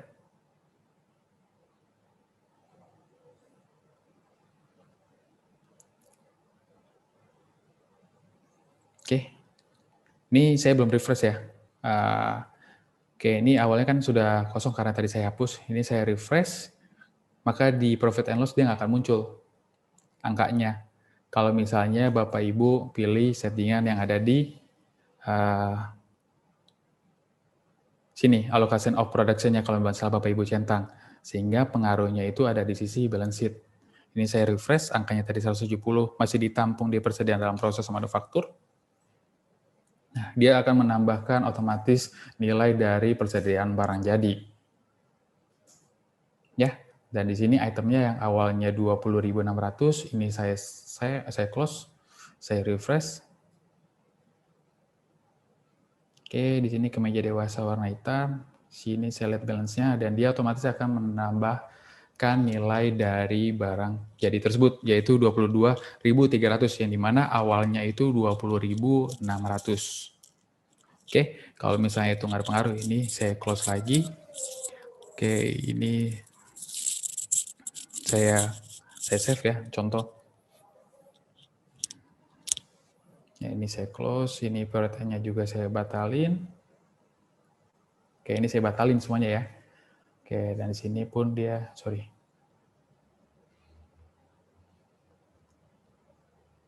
Ya, dia masih ada nilainya ya, 170, yang dimana item ini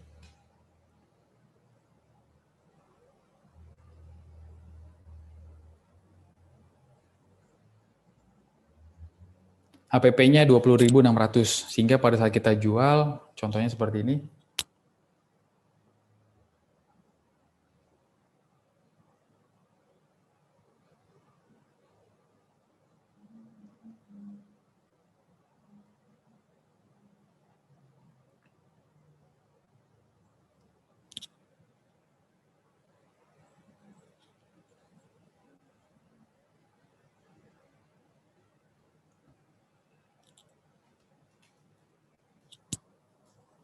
Ini saya jual sebanyak 50. Ini harganya itu 50.000 satunya. Oke. Ini saya save. Oke, ini di profit and loss-nya dia akan seperti ini tampilannya. Ya. Nah, PP-nya itu 1.030.000. Kalau misalnya yang tadi saya bilang, sorry ya, saya agak sedikit muter-muter biar Bapak Ibu nanti tidak tidak merasakan dampaknya nanti kalau misalnya ini nggak dicentang ataupun ini dicentang, pengaruhnya apa sih? Nah seperti itu. Ini saya nggak centang ya. Oke, di sini saya lakukan period end.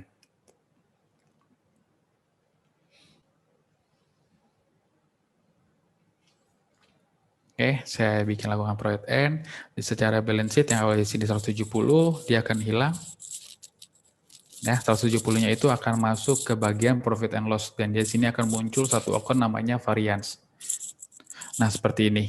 Itu kalau misalnya yang tadi saya bilang ya, di preferensinya ini nggak dicentang. Tapi kalau ini dicentang, ya kita perhatikan di sini.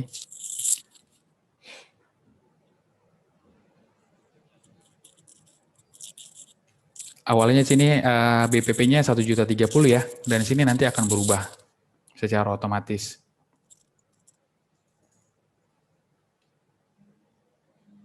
Sorry, ini saya udah centang ya tadi ya. Oke, saya udah centang. Oke, di sini proses akhir bulannya ini saya batalin dulu. Oke, sudah batalin, ini saya lakukan proses akhir bulan. Kembali, ini saya save. Oke, di bagian profit and loss-nya yang tadi variance 170, ini akan menambahkan di bagian HPP barang jadi. Ini saya refresh. Nah, dia akan tampilnya seperti ini. Kalau tadi kan belum ada penjualan ya, jadi belum melihat dampak di HPP-nya, tapi hanya baru berubah di dampak balance sheet-nya. Nah, makanya tadi saya sedikit ada bikin transaksi penjualan. Oke, kurang lebih seperti itu, dan Bapak Ibu juga bisa gunakan report-report yang ada di manufaktur. Di sini juga kita bisa lihatin dari jurnal jurnal yang ada di working order ya. Nah, ini saya klik. Nah, nanti tampilnya seperti ini. Untuk work order nomor sekian atau SPK 001, di sini ada tipe transaksinya, dan di sini juga ada jurnalnya. Kalau boleh jujur, itu di desktop nggak ada. Ya, jadi SPK itu ya benar hanya list aja, tapi kita tidak benar-benar bisa lihat tipe transaksinya sudah sampai mana dan juga jurnal-jurnalnya seperti apa. Dan di sini juga salah satu yang mungkin membantu Bapak Ibu ya dalam melakukan akuntansi biaya seperti itu. Oke, dan di sini juga nanti Bapak Ibu tinggal otak-atik atau tinggal dicoba-coba saja, tinggal dirubah filter tanggalnya untuk dari sisi report. Oke, kurang lebih penjelasan yang tadi saya contohkan terhadap dengan industri garment. Yang penting Bapak Ibu tahu tahapan-tahapannya apa saja dulu yang harus dijalankan. Kalau misalnya itu nggak dilakukan, nanti dampaknya seperti apa. Yang tadi saya juga sudah jelaskan secara detail. Dan juga di sini ada beberapa fitur yang sangat membantu. Yang tadi saya bilang, sini ada monitoring work order dan juga ada work order history. Ya, untuk proses tahapan ini opsional. Jadi Bapak Ibu boleh lakukan ataupun tidak. Oke, kurang lebih penjelasan dari saya mungkin sedikit membantu dari materi webinar kita kali ini. Kalaupun ada ya, untuk kurang lebihnya saya serahkan langsung ke Mbak Ayunda.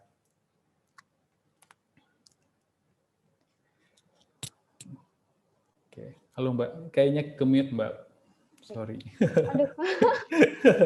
Tadi Kenapa Mbak? Oke.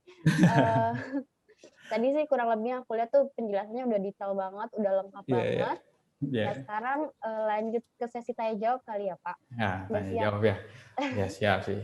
Udah Siap lah, mau. Saya ngikutin sih. Di sini ada beberapa pertanyaan. Oke. Pertanyaannya bisa dilihat di YouTube.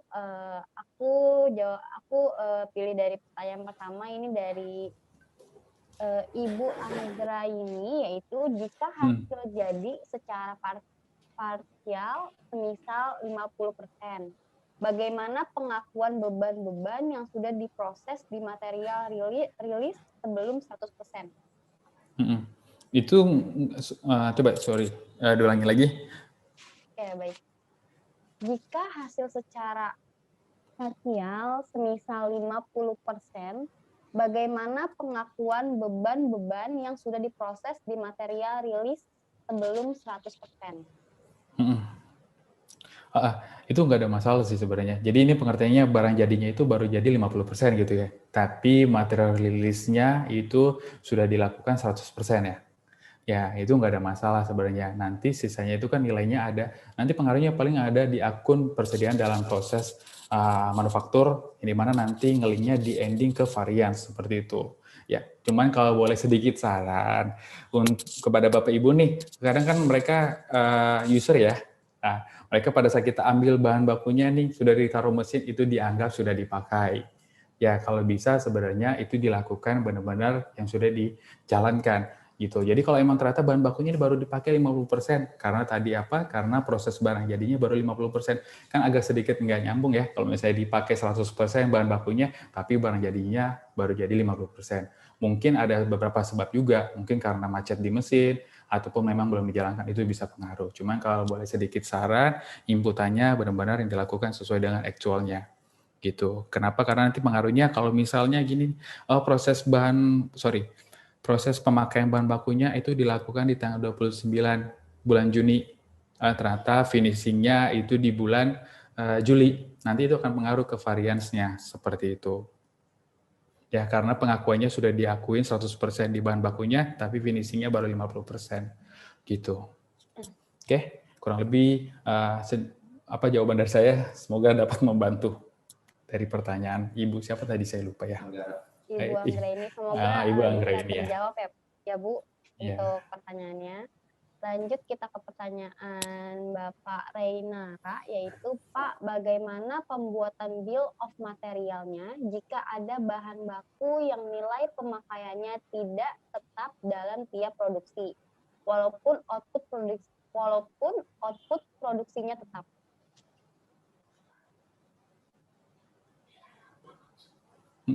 Bagaimana nilai apa ya? Kalau boleh tahu maksudnya, masih bingung sih sebenarnya.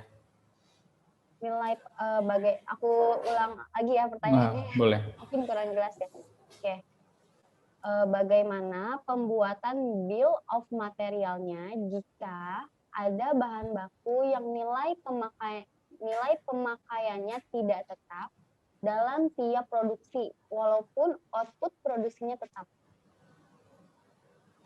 Bill of material, bagaimana pemakaian? Ini bicara soal standar cost atau bukan sih? Atau apa ya? Saya masih bingung sih. Mungkin Pak siapa tadi? Pak Reynara ya. Boleh dijabarin lagi pertanyaannya gitu loh. Ini pengaruhnya sama dengan standar cost-nya atau actual cost-nya? Atau yang fokus kepada kuantitinya itu sih. Biar saya nggak bingung menjawabnya gitu. Nah, baik, mungkin ya Pak ditunggu Rey, nanti ya. Iya, mungkin Pak Rey bisa dijelaskan lebih detail nih dari pertanyaannya. Lanjut kita ke pertanyaan Ibu Nathaniel atau Bapak Nathaniel Teng, yaitu Pak, Pak, tahapan proses yang disubkon tidak bisa dimasukkan bahan baku, hanya bisa biaya saja. Bagaimana solusinya? Benar. Kalau emang kayak gitu, berarti yang dimana bahan bakunya itu kita pakai, berarti ada dua proses tahapannya yang dibuat pada saat di SPK-nya. Jadi bahan baku yang benar-benar kita pakai itu pada saat kita masukkan tahapan jangan dicentang seperti itu. Ya, jadi yang dimana itu biayanya itu kita lakukan di pihak subkon itu baru dicentang. Seperti itu sih ngakalinnya. Baik. Ya. Untuk pertanyaan Pak Rey yang tadi katanya untuk standar cost nih Pak. Oh, untuk standar cost ya? Oke, untuk standar cost-nya ya. Berarti apa? Nggak berubah nilainya. Ya, kalau standar cost itu sebenarnya kan dimana kita sudah tetapkan kan untuk menjaga dari actual cost-nya gitu loh. Karena kan setiap supplier tuh harganya bisa beda-beda yang tadi saya bilang ya. Anggap nih saya beli barang A, ternyata harganya di supplier A itu 10.000. Nah, tapi di supplier B itu bisa 11.000. Atau di supplier C itu bisa 9.000. Nah, kalau misalnya kita bicara soal average, itu kan angkanya jadi sekitar berapa tuh? Anggaplah 10.000 sekian lah ya. Nah, dari situ kita sudah harus tetapkan standar cost-nya untuk menjaga HPP barang jadi. Seperti itu. Nah, mungkin cara ngukurnya seperti itu, Pak Rey. gitu, supaya perhitungan standar cost-nya pun itu tidak terlalu besar. Karena nanti kalau standar cost-nya itu dibuat terlalu besar, seolah-olah variance kita tuh besar. Ya, contoh nih kalau ternyata standar cost-nya itu tadi saya bikin 11.000, Bapak bikin 11.000 ya, ternyata harga jualnya, harga standar cost-nya itu 15.000 terhadap barang jadi, ternyata harga jualnya 17.000. Nah, itu kan kita punya gross margin kan cuma 2.000 ya, padahal average itu mungkin cuma 11.000. Nah, kurang lebih seperti itu Pak Rey. Jadi Pak Rey untuk cara ngukur standar cost-nya itu coba di-average-kan aja dari pembelian supplier A, supplier B, dan supplier C itu kira-kira berapa. Coba di markup 10%. Gitu. Ke-mute lagi Mbak Yunda. Aduh, aku suka lupa. Oke, itu dia tadi jawabannya ya Pak Rai. Semoga pertanyaannya sudah bisa terjawab. Lanjut ke pertanyaan selanjutnya, ini dari Ibu Anita. Pak, jika ternyata ada return barang di proses material slip, setelah kita lakukan proses finish, apakah mengurangi nilai cost atau produk? Enggak, untuk mengurangi produk apa nih? Kalau barang jadi itu nggak akan pengaruh, nggak akan berubah. Itu nanti pengaruhnya itu cuma dari sisi actual sama sisi standar cost-nya aja. Tapi secara standar cost yang di barang jadi itu tidak akan pengaruh, karena dia ngeloknya dari work order. Seperti itu. Mungkin yang tadi saya bilang ya, kita mungkin bahan bakunya, anggaplah ya kita pakai bahan baku A sebanyak 5, seperti itu. Ternyata actualnya itu yang 5 bahan baku A itu adalah 5.000. Ya, karena kita bikin standar cost-nya itu mungkin naik 10% ya, menjadi 5.500 barang jadi, ya udah barang jadinya itu akan tetap 5.500. Mungkin karena yang tadi harusnya bahan bakunya itu 5, idealnya, karena tadi ada yang return nih, jadi 4, ya udah berarti actualnya itu tidak menjadi si 5.000 itu, jadi 4.000 aja. Nanti itu pengaruhnya sama si varian saja, gitu loh. Jadi barang jadi itu akan tetap membaca sebesar 5.500. Oke. Baik, masih banyak nih Pak pertanyaannya. Yeah. Kita lanjut ke pertanyaan silakan. selanjutnya, yaitu dari Bapak Farado. Kalau Pak dalam Farado. Kenapa Pak? Oh nggak apa-apa, saya kayak kenal Pak Farado, siapa itu? Kalau dalam BOM atau BOM ada bahan baku yang bisa di-switch, apakah harus ganti BOM atau bagaimana? Kalau nggak salah untuk yang switch itu belum bisa deh yang di Accurate Online ini. Ya, jadi itu mau nggak mau, sorry.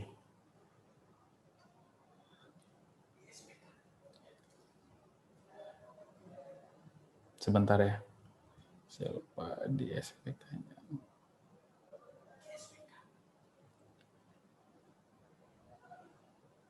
Yang di sininya ya. Oke. Di sini bisa ditambahkan yang di bagian material detailnya. Sorry, dan ini tinggal dihapus. Ya, jadi karena ini tadi sebelumnya nih kalau kita ingat ya, awal-awal ini Accurate Online Manufacture memang fitur yang tadi itu belum bisa gitu loh, saya lupa di sini. Jadi ini Pak Farado tinggal ubah dari sisi SPK-nya aja, jadi nggak usah rubah dari format BOM seperti itu. Ya, jadi ini tinggal disesuaikan aja. Jadi item yang nggak digunakan itu tinggal dihapus, ataupun emang ada item yang ditambahkan tanpa harus edit bill of material ataupun formal product, nah ini bisa ditambahkan secara manual di sini. Berarti bisa ya Pak? Bisa. Sorry. Baik. Lanjut ke pertanyaan selanjutnya, ini dari Ibu Anita lagi, yaitu Pak, bagaimana jika stok raw material tidak tersedia atau kurang dalam proses material slip? Apakah bisa diproses ke step-step berikutnya? Jika bisa, apakah berpengaruh hasil cost barang jadi dan menjadi variance? Ya, kalau misalnya itu bisa atau enggaknya itu kan kembali kepada settingan kita ya, apakah barang itu diizinkan minus atau tidak, seperti itu. Kalaupun emang diizinkan minus, nanti pertanyaan akan melebar. Apakah pengaruhnya kepada variance? Itu sudah pasti akan pengaruh kepada variance. Meskipun kuantitinya itu tidak ada, tapi dia ngambil harga yang terakhir yang ada di master barang tersebut. Kurang lebih seperti itu jawabannya. Baik, ini ada kurang lebih sih yang nanya sama-sama aja ya Pak. Orangnya beda ya. Oke, lanjut dari Bapak Farado lagi, yaitu Jika operator produksi tidak bisa melihat HPP working on process, bisa. Jika operator produksi tidak bisa melihat HPP working on process, bisa. Maksudnya kayak gini, Pak. Jika operator produksi tidak bisa melihat HPP working on process, itu bisa atau tidak gitu. HPP work in process ya? Atau di master barang ya maksudnya kali ya? Pertanyaannya. Melihat HPP working on process. Itu bicara soal di sini sih sebenarnya. Sebentar. Saya coba mungkin show accurate-nya. Karena itu kan bicara soal otoritas soalnya.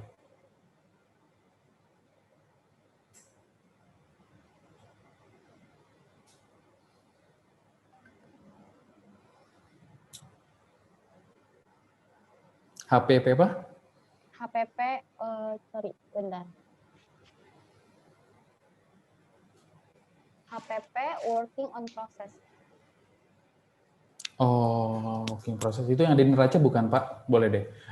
Ini Pak Farado tadi yang nanya ya? Iya. Coba agak diperjelas lagi apa pertanyaannya. Itu working process itu karena itu masuknya di neraca soalnya. Apakah itu yang ditanya atau seperti apa? Gitu. Atau emang jurnalnya? Nah, itu coba. Atau memang di barangnya gitu. Karena itu masih agak kurang spesifik soal nanyanya. Jadi biar saya bisa tahu itu apakah memang ngaruhnya nanti di otoritas atau tidak. Baik, mungkin Pak Farado bisa dijelaskan lebih detail untuk HPP-nya ini di neraca ya Pak? Iya, coba. Lanjut, kita ke lanjut pertanyaan dulu aja kali ya Pak, sambil nunggu Pak Faradonya. Boleh, nggak apa-apa. Ini ada dari Bapak Nathaniel lagi, yaitu Pak, apakah dengan adanya nilai varians menunjukkan COGS barang produksi kita masih di bawah budget yang ditentukan? Dengan menentukan varians yang ada di COGS, apakah apa tadi Mbak Yanda? Apakah dengan adanya nilai varians menunjukkan COGS barang produksi kita masih di bawah budget yang ditentukan? Enggak sebenarnya. Sebenarnya kan variance itu, kalaupun variance yang nilainya nggak terlalu besar, itu ideal jawabannya. Yang dimana berarti kita buat standar cost itu tidak terlalu besar ataupun tidak di bawah daripada actual cost gitu loh. Jadi kalaupun dibilang itu dari budget ya, ini budget atau COGS barang jadi, karena budget itu bisa beda soalnya. Gitu. Kalau emang pertanyaannya itu pengaruh kepada si COGS, itu harusnya nggak pengaruh gitu loh. Yang penting variance itu intinya adalah nilainya itu tidak terlalu besar daripada actual cost gitu loh. Makanya pada saat kita penentuan standar cost itu benar-benar harus dihitung dengan matang gitu. Jangan selalu itu bikin oh udah kita markup 30%, itu nanti akan pengaruh kepada si gross profit barang jadi kita. Kuncinya sih di situ aja. Jadi kalau emang pertanyaannya standar cost-nya itu kita buat cuman sedikit dari actual, itu berarti udah bagus gitu loh. Berarti perhitungan terhadap dengan BOM yang kita udah buat itu sudah tepat. Seperti itu. Cuma yang jadi masalah adalah kalau standar cost-nya di bawah daripada actual, berarti itu ada yang salah. Gitu. Berarti kita jual rugi kan. Gitu. Ya. Oke, itu dia tadi ya Pak jawabannya. Semoga bisa membantu. Lanjut nah ini dia Pak. Pak Fardonya udah menjelaskan nih. Jadi kata Pak Fardo yaitu biar nilai HPP barang selama tahapan per tahapan tidak kelihatan. Sorry Mbak, gimana Mbak? Sorry, agak putus di saya. Gimana Mbak Yunda? Sorry. Ya. Udah jelas Pak? Udah. Jadi biar nilai HPP barang selama tahapan per tahapan tidak kelihatan, operator hanya melihat kuantiti barang Pak. Oh, di tahapan. Operator hanya melihat kuantiti barangnya aja ya, di proses produksinya ya. Oke. Itu kita tinggal bicara dari access privilege aja sih, di otoritas usernya aja. Gitu loh. Kalau misalnya pertanyaannya adalah nilai barang ataupun nilai proses itu tidak kelihatan dari orang produksi. Jadi dia hanya fokus di di kuantitinya aja. Gitu loh, kurang lebih seperti itu. Berarti itu bisa difilter di hak akses ya Pak? Seperti itu. Baik, lanjut ke pertanyaan selanjutnya. Ini ada dari Bapak,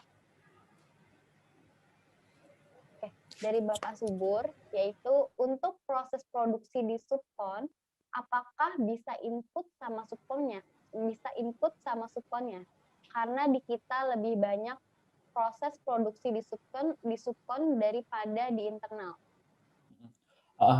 Jadi gini, pertanyaan saya sih mungkin yang pertama adalah kalau misalnya pada proses subkon itu kan sebenarnya actual ya. Nah itu kembali lagi ke Bapak. Nah Bapak itu hitung standar cost-nya atau actual-nya?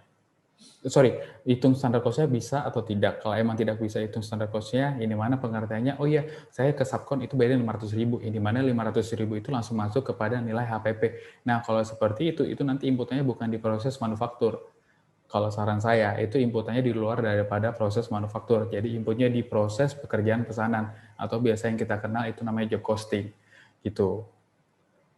Ya, oke, paling kurang lebih seperti itu. Oke, itu dia tadi ya Pak Subur jawabannya. Lanjut, yaitu dari Ibu Fiona. Standar costing yang dipakai contoh, ini kayaknya kasus nih Pak. Kasih semua kayaknya sih semuanya. Coba saya jabarin pelan-pelan ya. Standar costing yang dipakai contoh 300 kancing, tapi real di 310 karena ada kerusakan atau kancing. Pengaruhnya saat akhir bulan stok tidak sama standar costing. Gimana tuh Pak? Oke. Tadi berapa kancingnya? Ini saya lagi buka YouTube sih, biar saya juga bisa ngikutin. Jadi Standar costing, 300 kancing. ya. Tapi realnya 310 karena ada kerusakan kancing. Gitu ya? Iya. Ya itu sebenarnya dirilisnya itu langsung diinput 310 aja. Gitu loh. Nanti itu kan pengaruhnya kepada si nilai actualnya kita. Gitu. Jangan diinput. Contoh nih, kita punya standar harusnya 300 kancing yang digunakan. Tapi realnya karena ada yang rusak sehingga nambah 10 jadi 310. Nah, nanti siapa ya namanya tadi ya? Ibu Fiona. Ibu Fiona. Nah, Ibu Fiona pada saat input di material slip itu langsung dirubah saja kolom kuantitinya menjadi 310 sesuai dengan actualnya. Seperti itu. Karena apa? Karena nilai tersebut itu akan mempengaruhi kepada si working order ataupun SPK tersebut gitu. Ya, semoga terjawab ya Bu Fiona. Ini bawahnya ada cerita kasus lagi nih Pak. Iya. Ini saya sambil ngikutin ya di ini ya biar saya juga bisa tahu karena saya ternyata pertanyaan ini nggak nyambung gitu maksudnya enter ya. Makanya Mbak Ayunda bacanya agak bingung ya. Iya, agak bingung karena di enter kan nggak disatuin gitu. Iya gitu karena keganggu sama pertanyaan yang lain ya. Oke nggak apa-apa Mbak, silakan. Oke, lanjut dari Bapak Nathaniel, yaitu Pak, misalkan kemeja hitam dengan kain A butuh 1 motor, kemeja hitam dengan kain B butuh 1,5 meter itu meter. meter. Atau Mbak Ayunda kayaknya haus kali ya. Oke, aku lanjut ya. Ya. Kemeja hitam tersebut adalah satu item barang yang sama. Apakah kita pakai 1 BOM atau 2 BOM? Ya Pak, oke kalau kayak gini kan ini sudah suatu hal yang berbeda ya, gitu kan. Baik yang ada di kemeja hitam, padahal kita butuh 1 meter. Kalau kemeja kemeja yang lainnya itu kita butuh 1,5 meter, itu lebih baik kita pisah dari BOM-nya, gitu loh. Jadi dibuat BOM baru, ya, gitu. Berarti dibuat 2 BOM ya Pak? Ya, bisa dibuat 2 BOM ataupun pada saat kita bikin dari yang rencana produksi itu kan kita tinggal tarik dari nomor BOM-nya kan. Nah, di rencana SPK itu atau di rencana work order itu tinggal dirubah kolom kuantitinya aja. Gitu. Kalau misalnya pertanyaannya itu kurang lebih sama kok Pak, cuma beda dari si kuantitinya aja, tapi itemnya itu sama semuanya. Nah, itu tinggal dirubah dari rencana apa namanya ya? Kalau bahasa Indonesianya. Soalnya kalau bahasa Inggrisnya itu namanya manufacture order. Gitu. Oke, baik. Ya. Kita lanjut ke pertanyaan terakhir nih Pak. Dari Bapak Subur lagi. Dia buat 2 pertanyaan nih Pak. 1, yaitu apakah ada alokasi bahan material saat pembuatan work order? contoh, kancing A sisa stok ada 10, akan diproduksi untuk 2 kemeja, di mana satu kemeja butuh 8 pieces. Berarti hanya bisa cukup satu kemeja, dan kemeja satunya lagi tidak bisa diproses. Apakah ada warning untuk kekurangan kancingnya? Oh, itu ada. Kalau misalnya yang tadi saya bilang, kalau misalnya nggak dikasih akses untuk stok minus, itu nggak akan keproses, dan itu ada warning. Seperti itu. Baik, berarti ada warningnya ya, Pak? Ya. Udah cukup ya untuk saya jawabnya, sepertinya udah cukup detail dan cukup lengkap nih, dan semua pertanyaannya juga sudah terjawab. Atau ada tambahan lagi dari Pak Joni? Iya, paling saya sih sedikit yang saya suka tuh kalau misalnya saya lagi implementasi ke klien ataupun saya ketemu klien ya, baik saya ataupun tim saya, yaitu kita tuh lebih suka ngingetin di awal gitu. Karena kan user taunya adalah input, dilihat proses inputnya tidak muncul error, di save aman-aman aja, tapi kan nggak tahu endingnya seperti apa. Nah, itu mungkin endingnya itu disebabkan oleh settingan yang di awal. Jadi yang mungkin saya ingatkan lagi atau tegaskan lagi kepada user Accurate Online, ya Bapak Ibu, jadi pada saat settingan di preference-nya itu dipastikan sudah benar. Gitu, ataupun di settingan di standar cost-nya juga itu jangan sampai keliru. Karena apa? Karena di proses accurate itu tidak bisa diedit nih di depannya. Bukannya otomatis refresh, tidak bisa. Tapi kalau misalnya sudah ada proses transaksi atau proses produksi itu harus dibatalin dulu. Mungkin dari finish good-nya, material slip-nya, baru diedit. Seperti itu. Jadi buat kita user, itu kita harus benar-benar pastikan itu sudah sesuai pada saat proses setup. Kurang lebih seperti itu sih. Karena memang kalau user itu kan taunya, ya ini kayaknya udah masuk, udah aman, nggak ada muncul error, kayaknya bisa dipakai gitu kan. Wah ternyata udah ada 100 SPK nih, itu salah semua gitu loh. Apalagi disebabkan oleh perhitungan standar cost yang tidak pasti gitu, masih coba-coba. Nah itu nggak bisa kita edit. Nah itu banyak banget user yang enterprise ya, bahkan itu mereka tidak mengetahui gitu loh. Ya, ataupun yang dimana mereka cuma tahu, oh saya punya formula nih, tapi pada saat dibilang standar cost ataupun variance masih banyak banget orang yang tidak tahu gitu loh. Ya, mungkin seperti itu aja remind ataupun note dari saya kepada user pengguna Accurate Online, nah terutama di bagian enterprise ataupun manufaktur. Oke, paling itu aja Mbak Yunda dari saya. Oke, baik. Berarti saat kita menggunakan Accurate Online ini harus diperhatikan saat setup awalnya ya, Kak? Ya benar, karena setup awal itu memang harus benar-benar sesuai dengan konsep yang dibutuhkan ya, gitu. Jangan setengah-setengah, karena kalau misalnya setengah-setengah inputnya udah banyak, ya kalau emang disebabkan oleh proses setup awal, ya kita mau itu harus dibenerin, gitu loh. Nggak ada cara lain soalnya. Oke, baik. Itu dia tadi tambahan dari Pak Joni. Semoga buat para peserta yang nonton ini udah cukup jelas dengan penjelasannya dan tentang sharingnya juga semoga bisa bermanfaat bagi kita semua. Amin. Baik, mungkin sebelum ke akhir acara kita ada sesi isi survei nih yang terakhir. Untuk isi surveinya udah saya tulis di kolom chat, jadi tinggal diklik aja linknya atau saya coba share screen dulu nih. Saya izin share screen ya Pak. Silakan.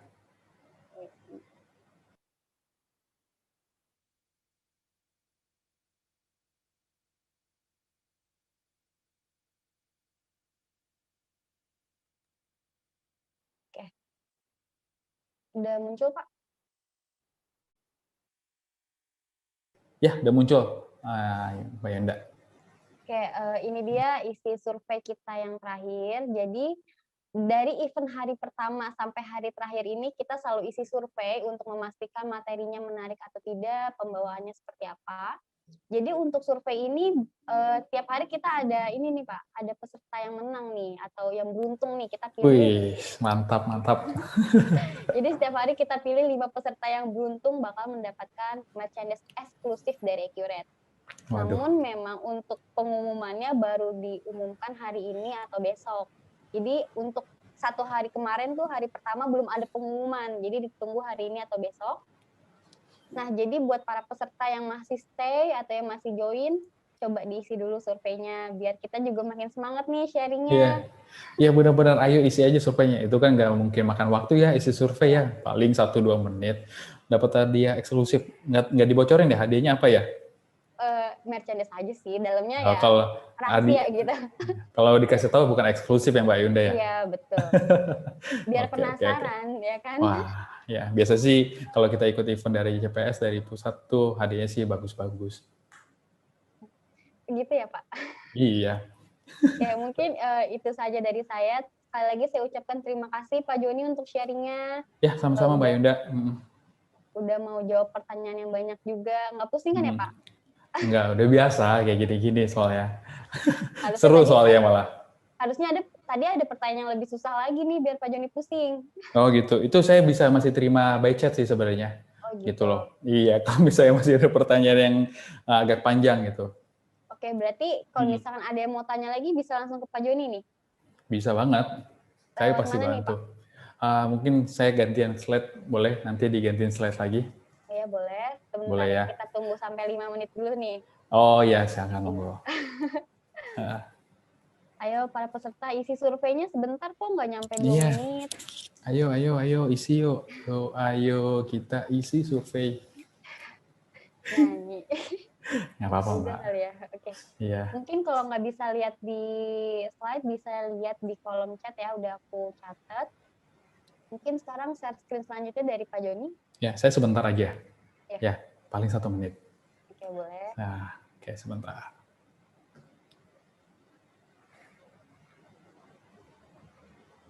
Udah ya? Belum muncul, Pak. Oh iya, maksud saya udah gantian saya nge-share gitu loh. Ya udah. Iya. Ayunda minum dulu aja, Ayunda. No. Dikit lagi selesai nggak apa-apa. Oh, dikit lagi selesai ya. Saya belum minum masalahnya. Oh, iya. Beda. Oke, jadi mungkin saya singkat aja saya ingin infokan kalau misalnya Bapak Ibu ingin tanya lagi lebih lanjut, mungkin kan karena memang sesi webinar kita ini terbatas gitu. Cuman saya pastikan apa yang saya sampaikan itu saya sudah detail karena apa? Saya peduli terhadap teman-teman ataupun Bapak Ibu semua karena settingan itu penting. Gitu. Jadi kita nggak hanya fokus kepada fitur ataupun kepada report gitu loh. Kalau emang ternyata settingannya itu salah, ya itu nanti akan berdampak yang jauh. Jadi Bapak Ibu bisa hubungi kita di Jakarta dengan kontak Jessica, Bandung ada Bara, Surabaya dan juga Sarah, dan juga Semarang di sini ada Samara. Jadi Bapak Ibu bisa capture. Oke, ya saya di sini. Kalau sudah, ya saya stop share. Saya hitung 5 detik ya. 1, 2, 3, 4. 5. Oke, makasih. Dah, Mbak Yunda, nggak lama kan? Ya, sebentar, Pak. Oke, itu dia tadi buat para peserta yang pertanyaannya belum terjawab atau masih ada pertanyaan lagi, bisa tadi hubungin ya, Pak, kontak yang tadi ya? Betul.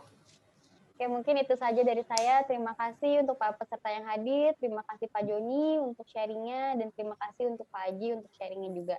Baik, saya tutup dulu. Terima kasih. Sampai jumpa di event kami selanjutnya.